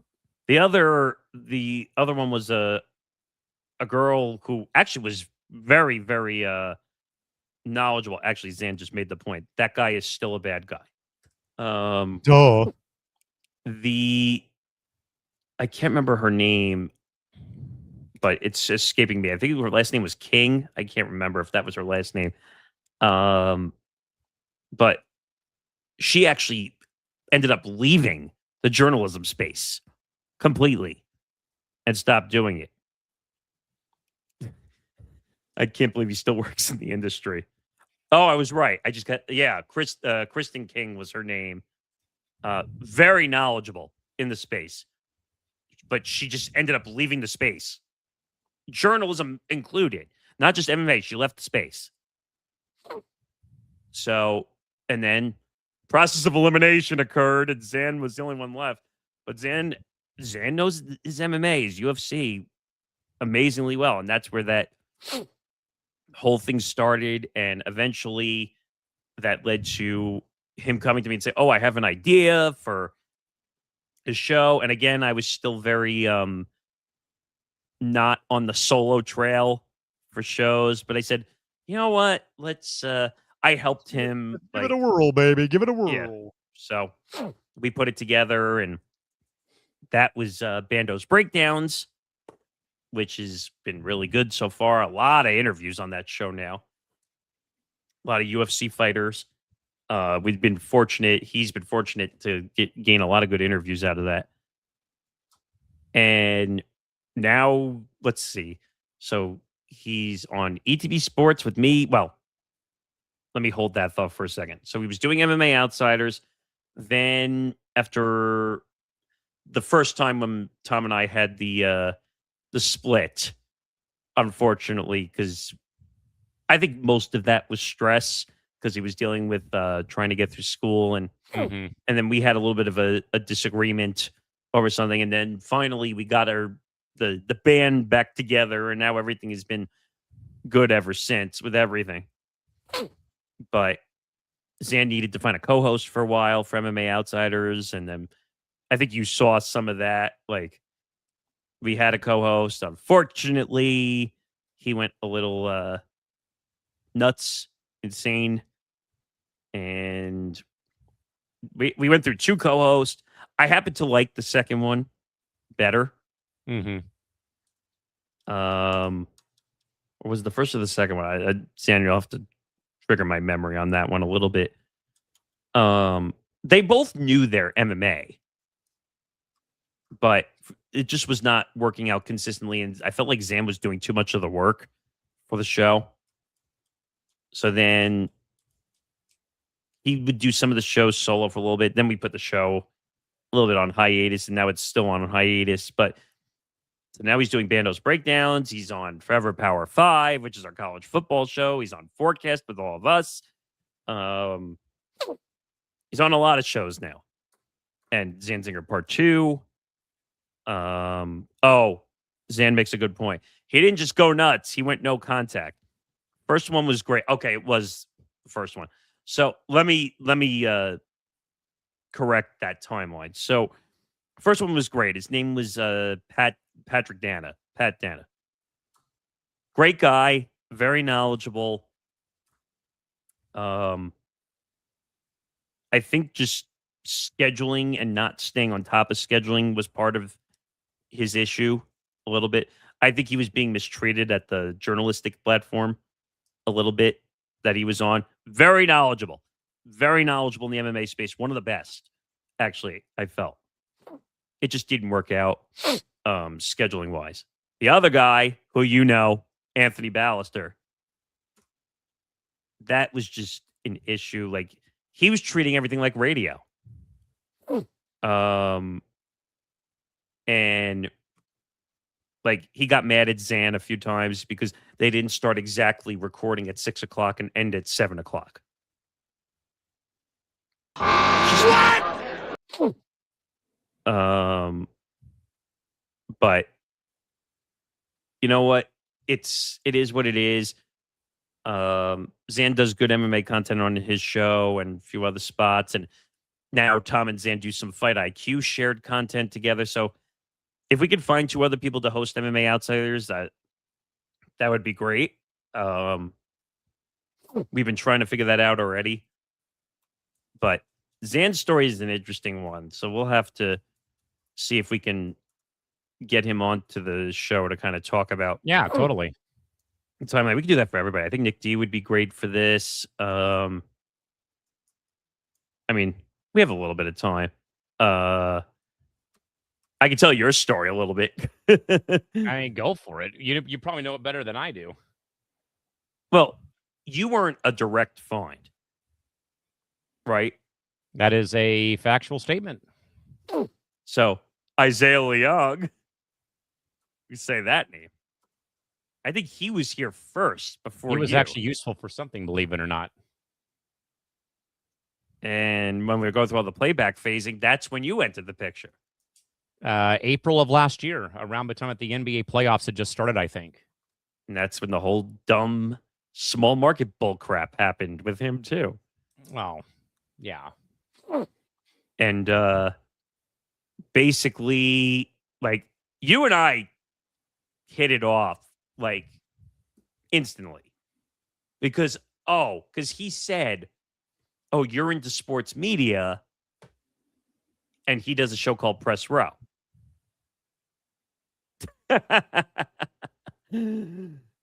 Wow, the Isaiah Sarah era.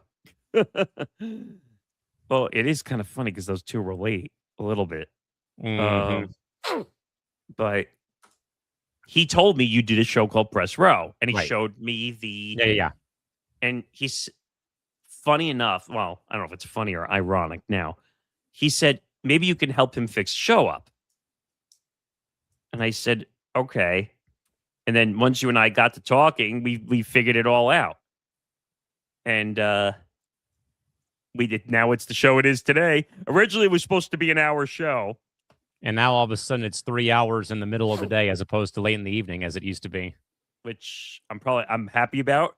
Well, and a lot of that was because of when I was still doing the show before I came here. It was because I was working around my work schedule at the time. Because usually, what a lot of people don't know is that usually, when I get back into season, I usually go into a podcast hiatus for the whole 6, 8, 9 months that I'm working, so I can devote my time to game prep and all that sort of stuff, and I can get, especially back then. Before I came here, I was working at 2 different colleges at one point. I was remember doing that. Yeah. Yes. Yeah, well, before I got here, so before I got here, I was at 2 different colleges, minor league hockey, indoor soccer, freelance writing for lacrosse, and also doing indoor football stats, all from August until April or May. So my plate was full over the course of, a weekend, a day. Like I told Nick horror stories about, man, I just got through 3 games in one day at my Division II university. I'm going home and taking and going to sleep. I remember that.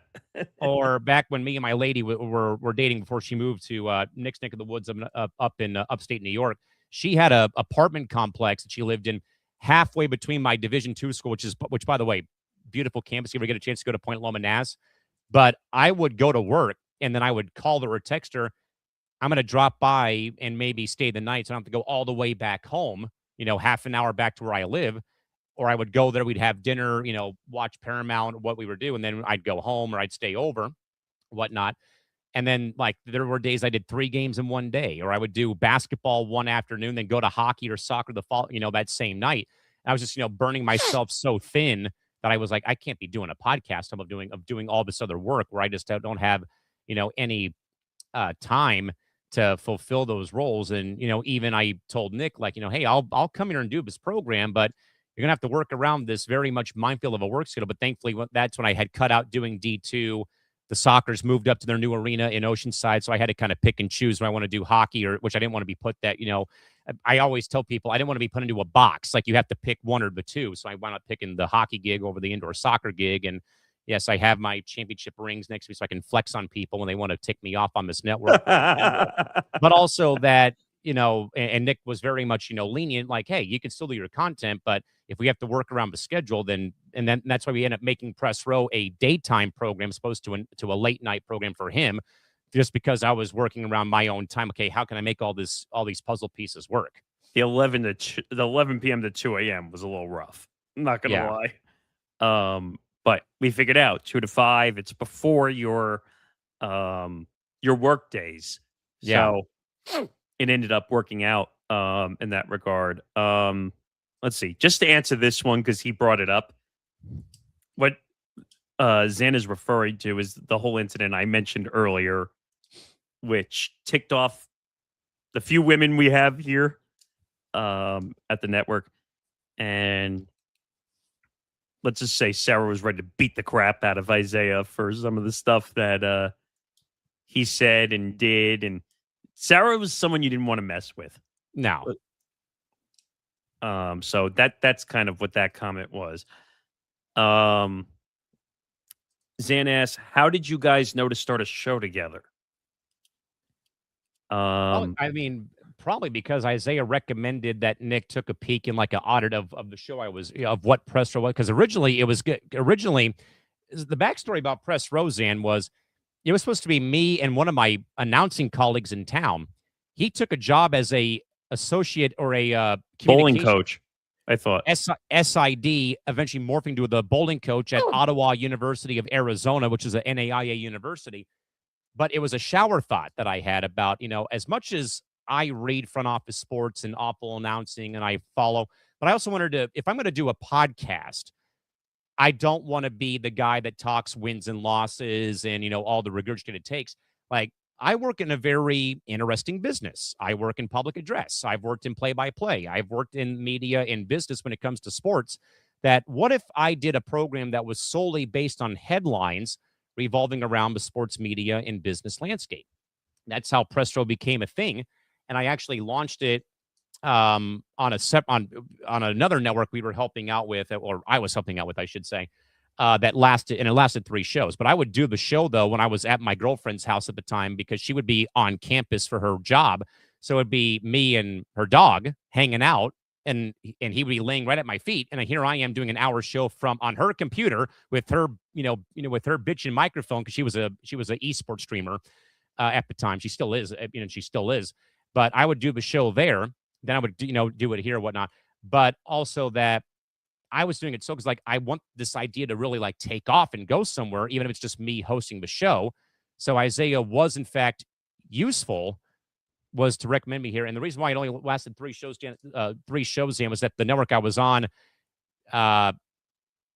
we were promised assistance from 2 of the other platforms we were on, though. It was more of one that kind of morphed into a sports and pop culture network. We were going to do a lot of, we had a lot of great ideas, but never came to fruition because it was just me and the same 2 or 3 guys who were doing content, which didn't help the matter at hand, sadly. So that's why I went 3 shows there. Then it eventually went to the old network I was on. Then once the audit got put in from, hey, Nick, you might want to look at the show. It's got promise, but it might need to be having some spicing up here.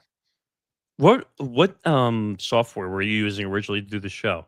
It was still StreamYard. Oh, okay. You were doing a lot of side sharing, but you were a solo show, so I guess that made sense. And I said, well, you need a person who nerds out on sports media and business. And I think, I said, myself and Nick D, we really like the sports media. And I think you said you saw some of it we were doing. And I said, well, you and I just hit it off generally, so we were always talking. So I think it made sense to put the show together. Then we started doing it. Then we would always get kicked out of studios at playback in the middle of the show. That's another technical glitch we didn't talk about, was about how we would randomly get kicked out of a studio for no reason. And I'd be like, crap. And I get kicked out. Now I'm back in again. I'm like, no. But yeah, that's kind of the story of it. And then it took off. Then it was an hour. Then we'd end up an hour and a half, 2 hours, and 3 hours. Oh, interesting question. Well, I'll get to that in a second. But yeah, so Press Row morphed into almost, because you and I are radio nerds. Yeah. So the reason it became a 3-hour show is because we were thinking about it as afternoon drive type, midday, how we were afternoon drive, you name it. And then we started getting the guests, and then we were really hit it home. If you watch, we do the interviews, we're spot on. We know where we're going topic wise. And then from Press Row, let me talk about The Lounge real quick. The Lounge was actually a show that I did into a bleeping RCA voice recorder and a bleeping tape recorder when I was younger. And I just happened to call it the Sports Lounge because I thought the name really fit with the model of what I was trying to do in a way where it was. And I actually, got to meet James Gonzalez through that show at one point when I was doing content when I was still in high school and whatnot. That was like 15, 16, 14, 15, 16 years ago. And the idea, and because again, like I said, because I was always working, it was so hard to find the time to do it that it had a small social media presence and stuff like that and whatnot. And I think I wiped my channel clean at one point, except for like my Candace Parker interview, my Candace Wiggins interview, my demo reel from when I did the Angel game this time. I'll talk more about that later here, coming up here shortly. But that the lounge always like it never really like went away from me. Like it was always like somewhere planted. And then I'm like, and then that was I think, Nick, that was the first real show idea I think I may have pitched to you when I first got creative director privileges here, was that this could be a very cool weekend thing to do. And I think after the first show, when we used to do, when I first got the idea, I'm like, this might be something. And I think the viewership that first Monday that we did the show, when we opened up the lounge, was like 500 people watching during the course of Monday Night Football. You're right. I do remember that, actually. The lounge does better during the football season, I noticed. Also, good. Well, it's prime real estate on Sunday night. Yeah, it will be this year. But no, the ETB lounge was a great idea, and then we kind of morphed it into a bar format. Yes, adding a little more to it, because I said, well, you're used to talking sports at the bar, so it made sense. Which and that's a real life thing, folks. And I think, and I'll talk too a bit about my my audio form projects here. Well, one of them, the other one's a shared team one though. But it was you have to tell the story of where I was when you. Yeah. So I mean, but with the lounge though, is that this is a real life thing. Yes. That this idea morphed into what it is because, and I documented this, and I say it a lot, but I documented this though on Small Market Edition, which is my Friday podcast that drops on Apple or on your podcast app. Go and subscribe to it every Friday at 1 p.m. Eastern. And I documented this though, Nick, because I don't really open, and like a lot of people, we don't really open about our personal stuff, like personal lives. So I thought it would be cool, or not cool, but to really tell my side of the story to people, even though I held this privately for almost 20 years until May of 2019. But I've had a visual impairment my whole life, dating back to fourth grade, where I can't really see distance-wise. And this is a guy who played baseball and played competitive sports for 15 years, who had to wear the rec specs like Eric Dickerson and Chris Sabo back in the day.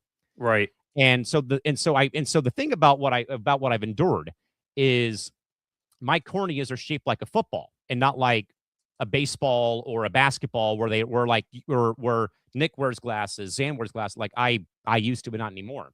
So with that in mind, though, is that my issue is that math was never my forte.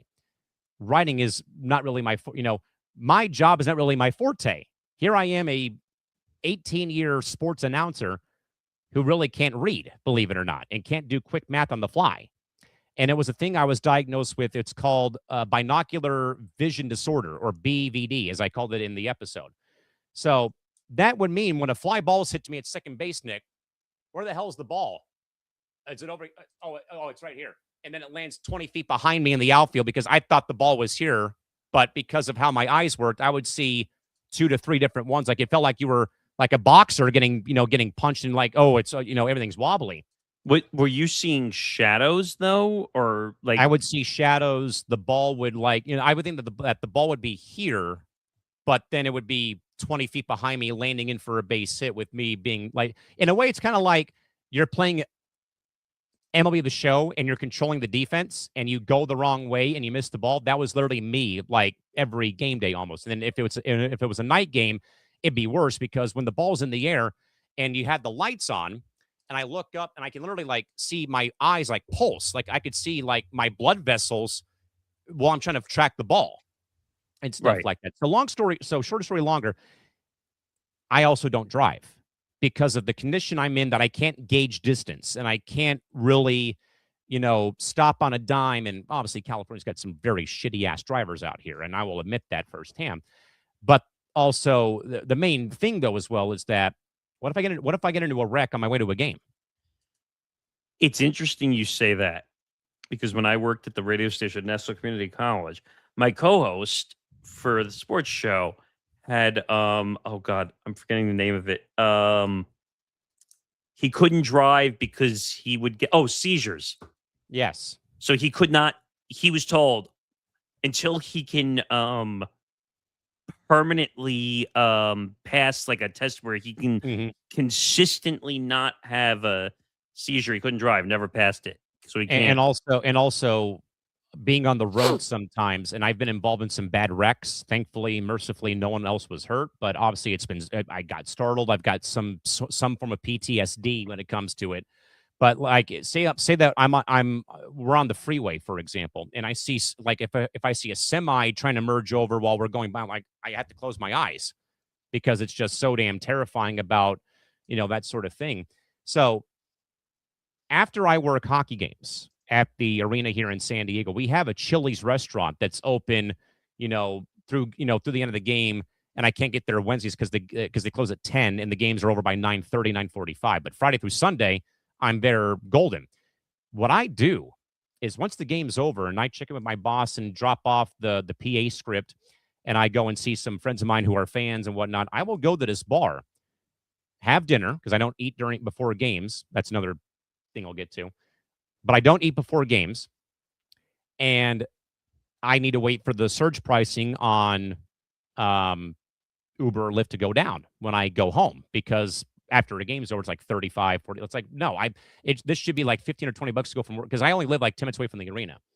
But on a Wednesday night, I'll go to a different bar closer to my house called Sidecar. So I'll go there. And again, I'll see some friends, but I'll also go and have a beer or two and kind of decompress. But that was also where the idea for the ETB lounge came back to me from. Because here I am like at this Chili's or at Sidecar. And I'm drinking either, a tall Miller Lite or a Budweiser or a Labatt Blue. But I'm sitting here watching these games on TV, getting kind of caught up about, okay, because I've been stuck in this hockey bubble for the last, 5 hours. Okay, how did the Padres win this game? How did SDFC lose this game to somebody? What's the big storylines right now that I need to, think about and make an opinion on? But while I'm doing this, though, I'm hearing the person next to me talk my ear off about the Gulls game.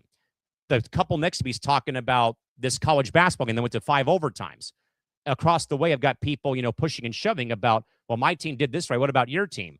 So like you're hearing other things around you about the world of sports. And I'm like, this is where this is where the lounge comes back. We make this a bit of a bar room talk format for a couple of hours in the evening on a Sunday. And especially, Nick, like during because I would get out of work right at the very end of Sunday Night Football. And there's people there wearing their jerseys of, the Bears playing the Packers, whatever.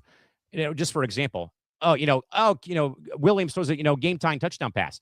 You've got the jubilation of the Bear fan base inside the bar at Chili's. And you've got the Packer fans like crying in their cheese heads or in their or what have you. And I'm like, this is what this show needs to look like, is that it revolves around the bar theme, but you've got different people that are at the bar eating their bar peanuts, drinking their cold ones, but they're formulating their own thoughts, even after a couple of drinks, though, about why does this matter? Why does that matter? And that's why I think that the lounge coming back, though, was so cool after it's been my baby for my whole career. But now to the levels that it's at now is insane. Yeah. I mean, lounge is a perfect show on Sunday night because, like I said, where you're coming off the weekend, or the weekend kind of winding down, you want to kind of, it's almost like it's the equivalency of like the water cooler talk when you go into the office on Monday morning quarterback a little bit. Yeah. Which, by the way, is a website too, if I'm not mistaken. That used to be Peter King, I think, and now I think Albert Breer, does Monday Morning QB now. I happen to like what Breer's content does. Yeah. But Lounge was definitely a unique ad and it kind of gave us like a barroom style vibe for everyone to kind of hang out, and we're not doing first take, people. Like, go tell the real Asian Skip Bayless to go take a hike. Like, even though I think that nickname is so ridiculous, by the way. And then, I mean, and then from Lounge, and then, Cranium was all Nick's doing because he thought it would be a cool little segment to have during certain shows. And then it just morphed into becoming a solo show that I do every Tuesday. I don't know if that was my idea completely. You had an idea for a show. Like, you came to me and said, "Oh, I have this idea for That's what it was. So before I knew any of you people out there on this network, the other big audacious plan I was going to come up with was an online radio station. That's it. And the show is going to be called Sticks and Scores because Sticks has been my nickname for my whole life, practically, because I wore number 11. And as skinny as I can be, having been anemic and having a eating disorder my whole life, too, on top of everything else I've gone through. Oh, that's the first time I'm hearing that. That was, well, because I got body shamed by your boy Lee Young a couple days ago after the Pottery game ended on Friday. So there you go. Did he? Really? So, but I think I wanted to go off of that name because I thought it was fitting. Like, instead of it being Sticks and Stones breaking your bones, Sticks and Scores break your bones when you're a sports fan. Right. But it was a 2-hour project where it was going to cover, much like Cranium, it's going to cover every damn sport out there, whether you like it or not. And I'm going to give you my thoughts from the broadcast perspective and the former player perspective on why these stories matter and why, this or that. Then it eventually, I think, just morphed, though, from that, though, Nick, into becoming the Cranium show with this whole look of like a surgeon coming to the operating table to really slice open the sports world, though, but also give you a different perspective, though, from somebody who is in the industry, much like Zan, of course, with his content, and also from somebody who played sports, and not at the highest of levels. Again, I had a D1 offer. I had a Major League Baseball team scouting me, or a couple of them, and whatnot. Yeah.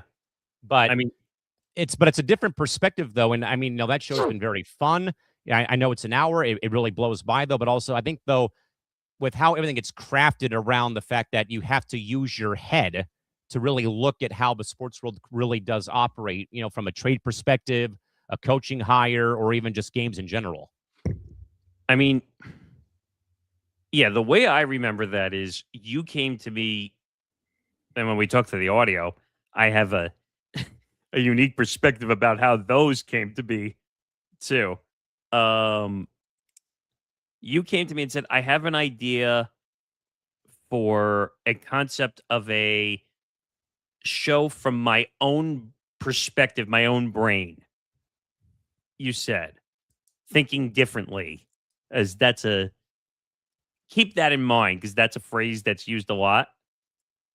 And you said, okay, I have this idea, like I want to use surgical terms and a hospital theme, heart rate monitors. And by the way, because maybe some people don't always watch the waiting window, look at the interesting perspective of the waiting window. If you're there at the beginning of the show, it's a heart monitor. Yeah, it's not a heart monitor. It's an EKG for 5 minutes.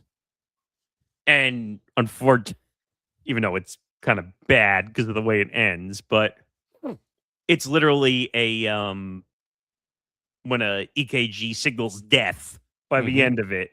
But the idea is the time is up when it hits the final thing, and it goes right into the intro. One of the very rare times that I voice the intro for the show. Yeah, I mean, how dumb would it be to have someone voice their own intro for a show? I think you do voice ones that for Empty the Pitch, you do. Well, yeah, I mean, I voice it for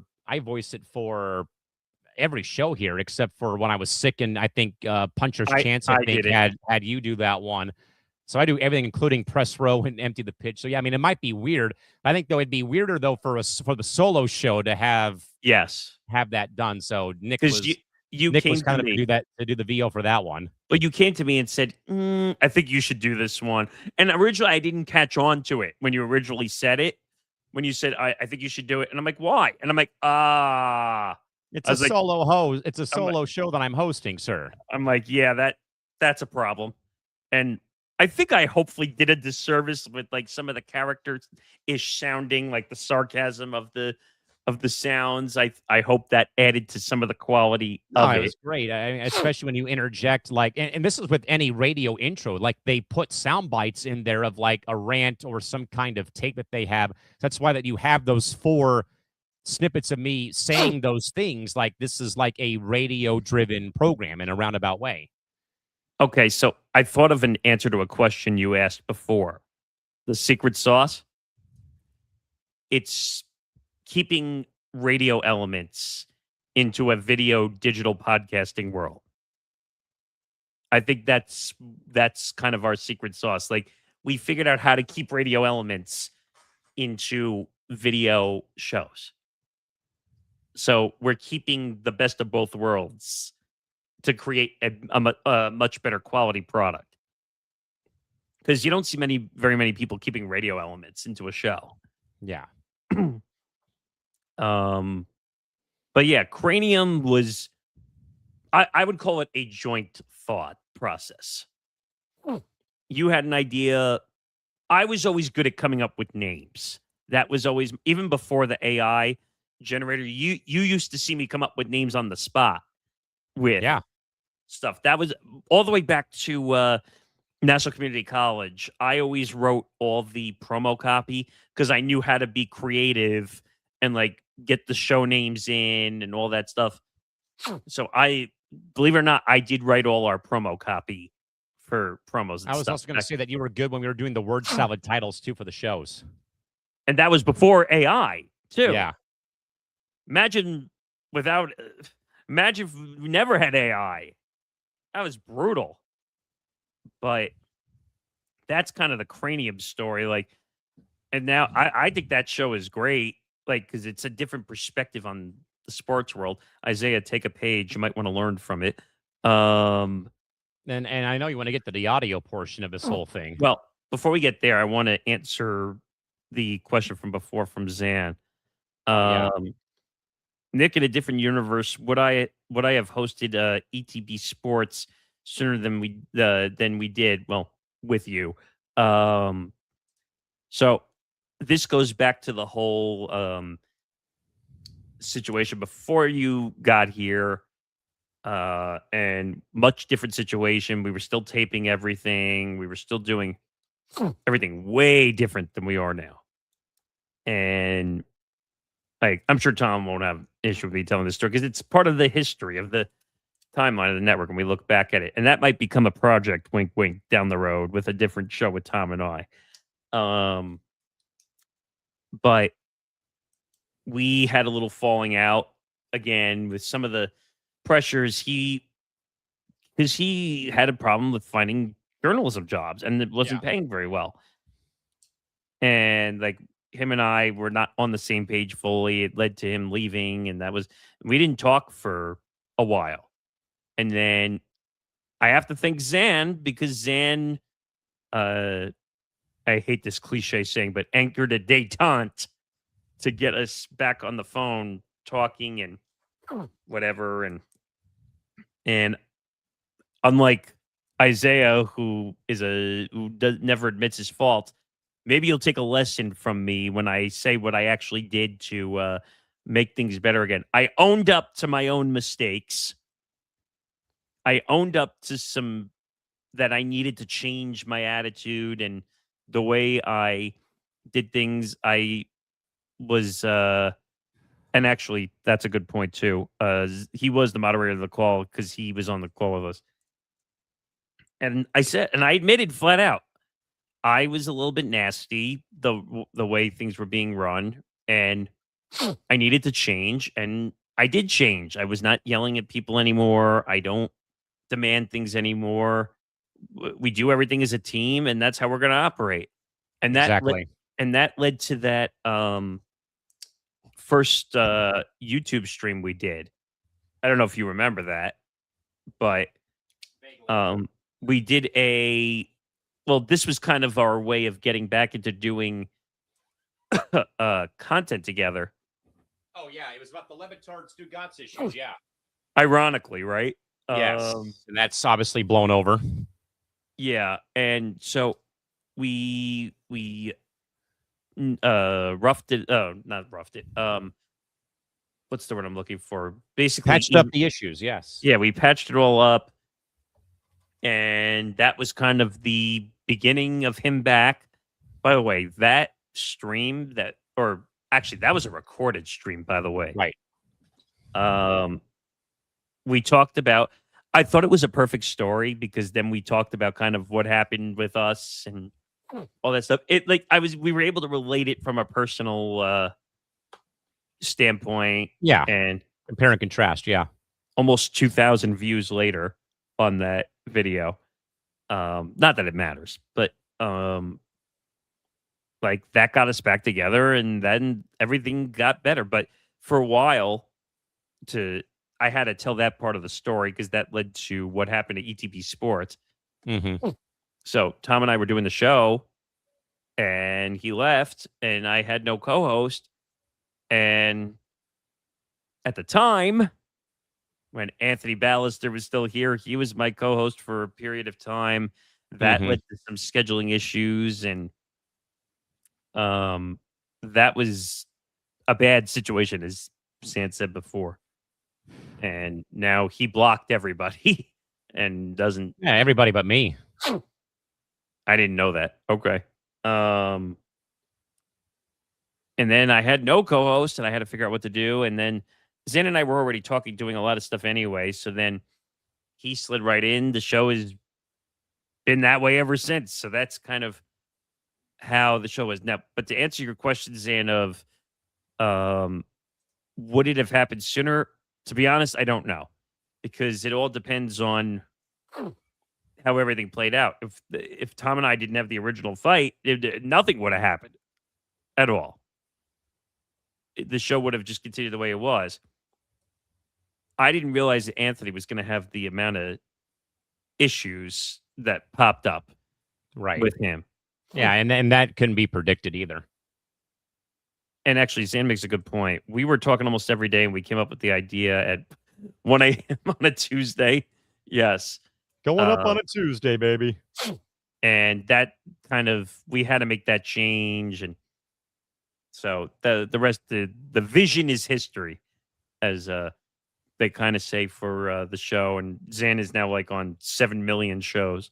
Yeah, it feels like it. But that's kind of the story of ETB Sports. I've had two, after Tom, it was Anthony. That didn't work out. Zan, and now I don't see that changing for a very long time. Now, I figured. So that's kind of the story of that. And that's our flagship show. So it needed to be, he fit in just because we've done a lot of things together. So it made sense to have him with me because he knows the network history better than most. So that's pretty much that. Now to the audio side. So, oh man. So I want to tell, this was an awkward time a little bit because my mom's friend, her husband passed away from cancer. Mm-hmm. And I was kind of I was over at their house. He hadn't passed yet. He was kind of in like I don't know what to call it, like just a lay down state, kind of. Yeah. It's kind of depressing. Like I feel bad. Like, oh yeah, been there, done that. Believe me. So, basically, what did you texted me? Oh, you texted me, said, "Can I call you? I have ideas." And I'm like, okay. So then you called me, and I don't remember which one was first, to be honest. Small market was first. Was that first? Okay. You said, "Oh, I have this idea." It was right around the Pacers Oklahoma City finals time, if I remember correctly. And you said, "Oh, I have this small market edition idea." And I said, "Oh, that's interesting." And we were kind of planning it out, and now it's turned into like a big project every week. So that show is interesting just because again, you want to talk about something that a lot of people don't do. They don't cover small market subsections when it comes to sports. Exactly.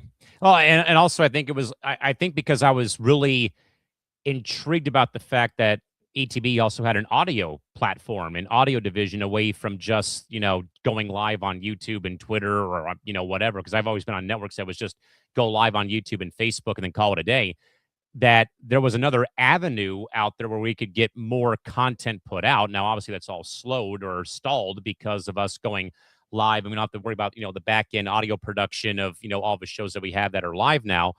But I was looking through this. I'm like, this could be interesting if we could do something, or I could do something where, again, at the time I was the only West Coast member of the network. I mean, That's going to change very soon. Yeah, that'll change it when James Myers joins us here as well. But also because was the diss part of it about being labeled Mr. Small Market, sure, but also it was like I've been around a lot of very interesting sports my whole life, over 18 years and whatnot, but also to tell stories, though, Nick, involving those marketplaces like my hometown, which I, live and die for every day of the week. And more importantly, though, as well, though, Nick, is that I think the first two episodes that I did was about my 10 years working with the Gulls in the American Hockey League, and also when the Chargers left for LA, about why are you so against the NFL and against American football? There's your answer. It was and also that was also, Nick, when the Substack that I write almost every week, it also started around that same exact time at that point in time, to write, because I also have been a writer. I had covered the Wave for a bit when they first came to San Diego and they played their first year at Snapdragon Stadium. I covered the indoor lacrosse team for the latter part of 3 years, so COVID ruined that, sadly. And it was something that I always was passionate about, because I would, as I made mention of that, I wrote that scorched earth gambling essay 17 years ago in high school, and here all that's coming to the limelight. That's neither here nor there. But when I saw that there was also the audio platform for the network, I'm like, this might be something that I would like to give a try. And I thought, okay, I live in a very interesting marketplace here in San Diego and in Southern California, where the beach is 10 minutes to the west of where I live. I work within the sporting community in town. And I thought that it'd be cool to bring light, shine light on my career, but also give like a firsthand perspective to a Nick Morgasen, a Nick DiMartino, a Zan Bando, those who have heard of my hometown or the sports I cover, but they don't fully grasp it because they live in the big marketplaces where you always know, all right, we're going to be, number one in this sport. We're going to be number one in the headlines, and we don't care about where other people live in a way. And I'm not saying that that's the case, though. That's just how I have long viewed those marketplaces, is that we're never going to be like that. We're never going to be demanding our teams to go and win championships, because that's just not been in my, in our DNA here in my marketplace. But again, the first two episodes though that I did was about 10 years in minor league hockey, how that whole thing came about. Then the Scorched Earth episode about, okay, my NFL team left. This is why I don't watch this sport. You all can enjoy it. I'm not going to watch it. I'm going to be on the sidelines and doing something else on Super Bowl Sunday. Respect my thoughts. Then there was the one about when the Clippers had the aspiration case first break out. Then Nick, it gradually went to other things, though, that I have, talked about. Let me just go. We got time here. Let me go pull up what we have covered on small market. It'll, be a little bit of a Cliff Notes version of what we've covered. But while I do that, Nick, how has it been for you, though? Because obviously, you obviously, have produced all of the content for it, though. But obviously, you're seeing all these episodes get published, from this different perspective. Has it been something different that you probably were looking for ETB, that you get a different perspective, but also you go different directions when it comes to covering either people you work with, famous athletes passing, milestone games, or just games in general, or teams that have great runs? Because, I mean, you've sat through a lot of weird things. I mean, you've sat through my, Scorched Earth, I hate the NFL segment, to oh, this is the guy that got Callan into broadcasting. Oh, he knows a DJ who won an NBA title over Isaiah's Suns in 2021. Hockey's been in California since 1967. I mean, like, oh, these teams left because of these reasons. Oh, families fight over who owns the franchise when the lead owner passes away. That was a good one. Reggie Bush won a Heisman and played in Callan's backyard. Alex Smith played with Reggie in high school. Like, so how has that been for you? Like, kind of, seeing the different angles that Small Market Edition kind of comes at you every week. Because I think you're kind of like, okay, what's next that he's going to throw at me for the upcoming week? The perspective is a good one because you're getting stories that are told, but the networks have a 30-minute block that maybe they get 22 minutes out of because of commercial breaks. And it's not even 22 minutes because of all the imaging and the transitions. So maybe they get 20 minutes out of a 30-minute block, or maybe less. In a podcast format, you can go longer because now we're hoping to have ads and sponsors. Hopefully soon that'll help produce that content.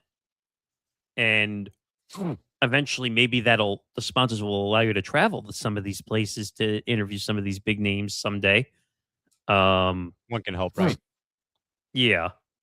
The interesting thing for me, not really I mean, everything has its own interesting perspective. That's for sure. The one that stood out to me was your personal story. The one of the vision disorder. Yeah. What it was like growing up as a kid with the vision disorder. Because like I told you, I had disabilities growing up as a kid. I get yelled at by every teacher because of my directional learning disability and always not hearing the full sentence sometimes. Mm-hmm. And I'd always have to say, well, I didn't hear the full direction. And some teachers would yell at me, like big time. That's not good. And because they didn't want to understand my directional learning disability. Been there, done that. So that was the episode for me that kind of like made me see like the direction of everything. But you could tell when you listen to these episodes. The one thing we need to do a better job of promoting these because I don't think we haven't spent any time doing any promo, whether it's for benchmarks, whether it's for small market. And anyone who does their episodes, again, this goes back to my whole thing about if we put out network posts for these things, people need to share and say, come check out my benchmarks episode that I worked so hard on recording. Audio is hard to promote, but it needs to be done. Because, to be honest, I don't know if we're dragging in enough views, like for the amount of effort we're putting in to it. I think we could do better. Well, we could always do better, but definitely. We need to start doing some promo for this stuff. But I love the formatting, the idea, especially on small market. You're giving a perspective where a network might not even touch these small market stories. You're getting all the stories that no one will cover in depth, and you're getting it in a raw, unfiltered way when no one is policing you on what you can say or can't say. Okay. I want to address the second part of that because I think that's important. The first part is important because you have the space. Zan, you know this from being here for a while. Callan, you already know this, but a lot of people know this here. The reason this network works is because I worked in broadcast and I worked in media, and I used to hate the FCC regulations. I still do. And I used to hate all the restrictions of creativity, of things we would try to do. Even in political talk radio, I had ideas for stuff, and I was told no constantly. I believe, as the leader of the network, that you have to have the ability to create. Always have, always will. I don't really say no to much. unless it's something so outrageously ridiculous that it doesn't work, or it has religion or other stuff attached to it. I try to stay away from that stuff. And that's kind of the thing I would say. Like, as long as the idea has a creative outlet, I'm for it. And I'm not going to tell people, no, you can't attempt an idea, because who am I to say, oh, well, we can do what we want, but no one else can do what they want? Yeah, Yeah. exactly. I have no problem with cursing and all that stuff, because again, FCC regulated radio was a nightmare in every way, shape, or form. So I've always believed in the creative outlet. When people come here, I tell them, whatever shows you want to do, you got to figure it out. I can help you visually put a concept together, but you're the ones driving the shows, not me. When Nick D left R&P to come here, his biggest gripe at R&P is that the guy in charge was, and this is the dreaded word that I hate, editorialized every show at R&P. Terrible. And you know what that causes with people, right? Drama. Yeah. Friction, drama, you name it. And we'll have to have him on, because I want. Oh, yeah. Because when he first got here, because he was so like in the mindset of what the guy was doing, he didn't realize like he had the ability to just do a show, have a creative outlet. He didn't even understand what live meant, like how to like creatively concept a live show. And when I said to him, like, well, I'll help you create a logo, but you have to come up with a concept. That's what I tell everybody. Like, we'll create you a logo, but we'll give you a concept. Uh-huh. You would tell me that in a different timeline. Wait, you would tell me that in a different timeline that if I was at the other network that I wouldn't be able to do 90% of the stuff I do. It's a fact. I'm not making that up. Like, if you were at, I'm just going to say the network is basically defunct at this point, but if you were at review and preview, everything, Zan, that you would have said to me, you would have been rejected instantly. Instantly. Not even a discussion, not even a debate. You would have been rejected. You would have been given the Dikembe Mutombo finger. No, not today. And I'm not even, like, I sound like I'm joking, but I'm not. Yeah. Here, I might give you, like, some feedback, constructive feedback, and say... But nothing like what those guys were doing. Right. And if I think an idea is good, I'll say yes. If I think it's bad, I'll say no. But at the same time, I'm not going to say don't be discouraged to not do it. Yeah, exactly. Like, if you can make a good concept and it works, we'll give it a try. So, That's all you can ask for. Right. So that's kind of the way it was. What's Zan saying here?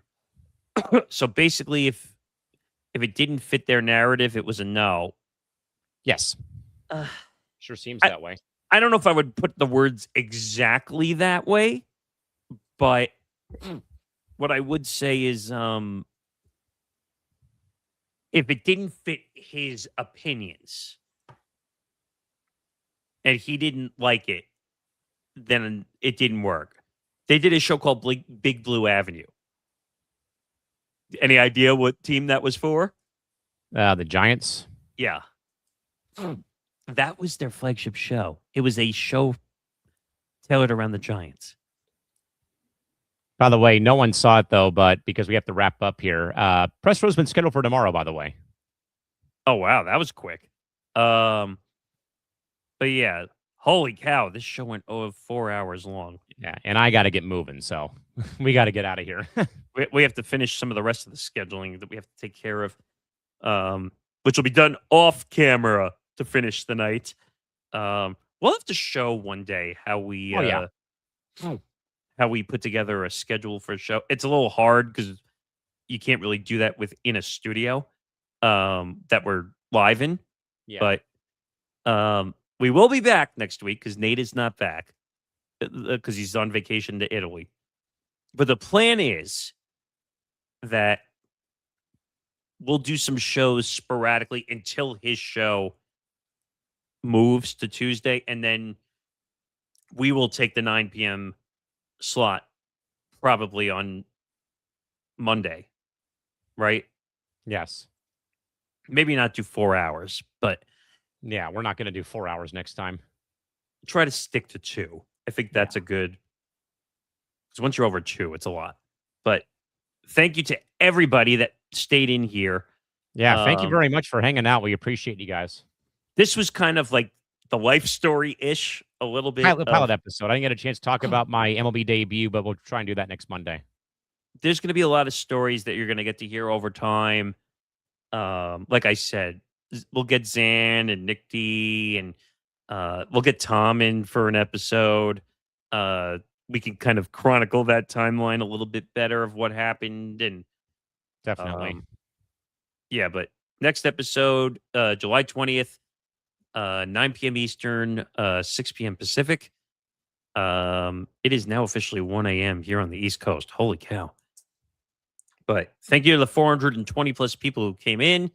We saw a Derby winner in that process. Jordan Walker. Yeah. Second youngest player. I think they said Wally. I forgot his name. Wally. Who was it? That's the last thing I'm looking up. Youngest home run derby winner ever. Oh, maybe it wasn't. It was so Juan Gonzalez won in 1993. Oh, the year we were born. Oh, you were born. I was born in 94 when the Oh, strike yeah, that's happened. right. So 1993 at 23 years and 265 days. Sheesh. Talk about being a baby. What a baby. Ugh. And that's how the show's going to end. And the way every show is going to end, like every medieval royalty, they get royal music as they don't they do that like in like where they walk out with the flag on the scroll and they walk the king out and whatever. So you're gonna get the royal music, and when the royal music ends, that's when the show will end. But we will be back next week to give you some more stories from the content dungeon, some new ideas we are working on. I missed this one too, quickly. By the way, I love benchmarks, and I do have a couple of ideas for new episodes. Good. Pass them along. Bring them to the content dungeon. Hear ye, hear ye. Oh my God. I sound like a bad version of Don LaFontaine. Yes. All right. Until then, he's Callan McClurg. I'm Nick Morgasen. Good night, everybody.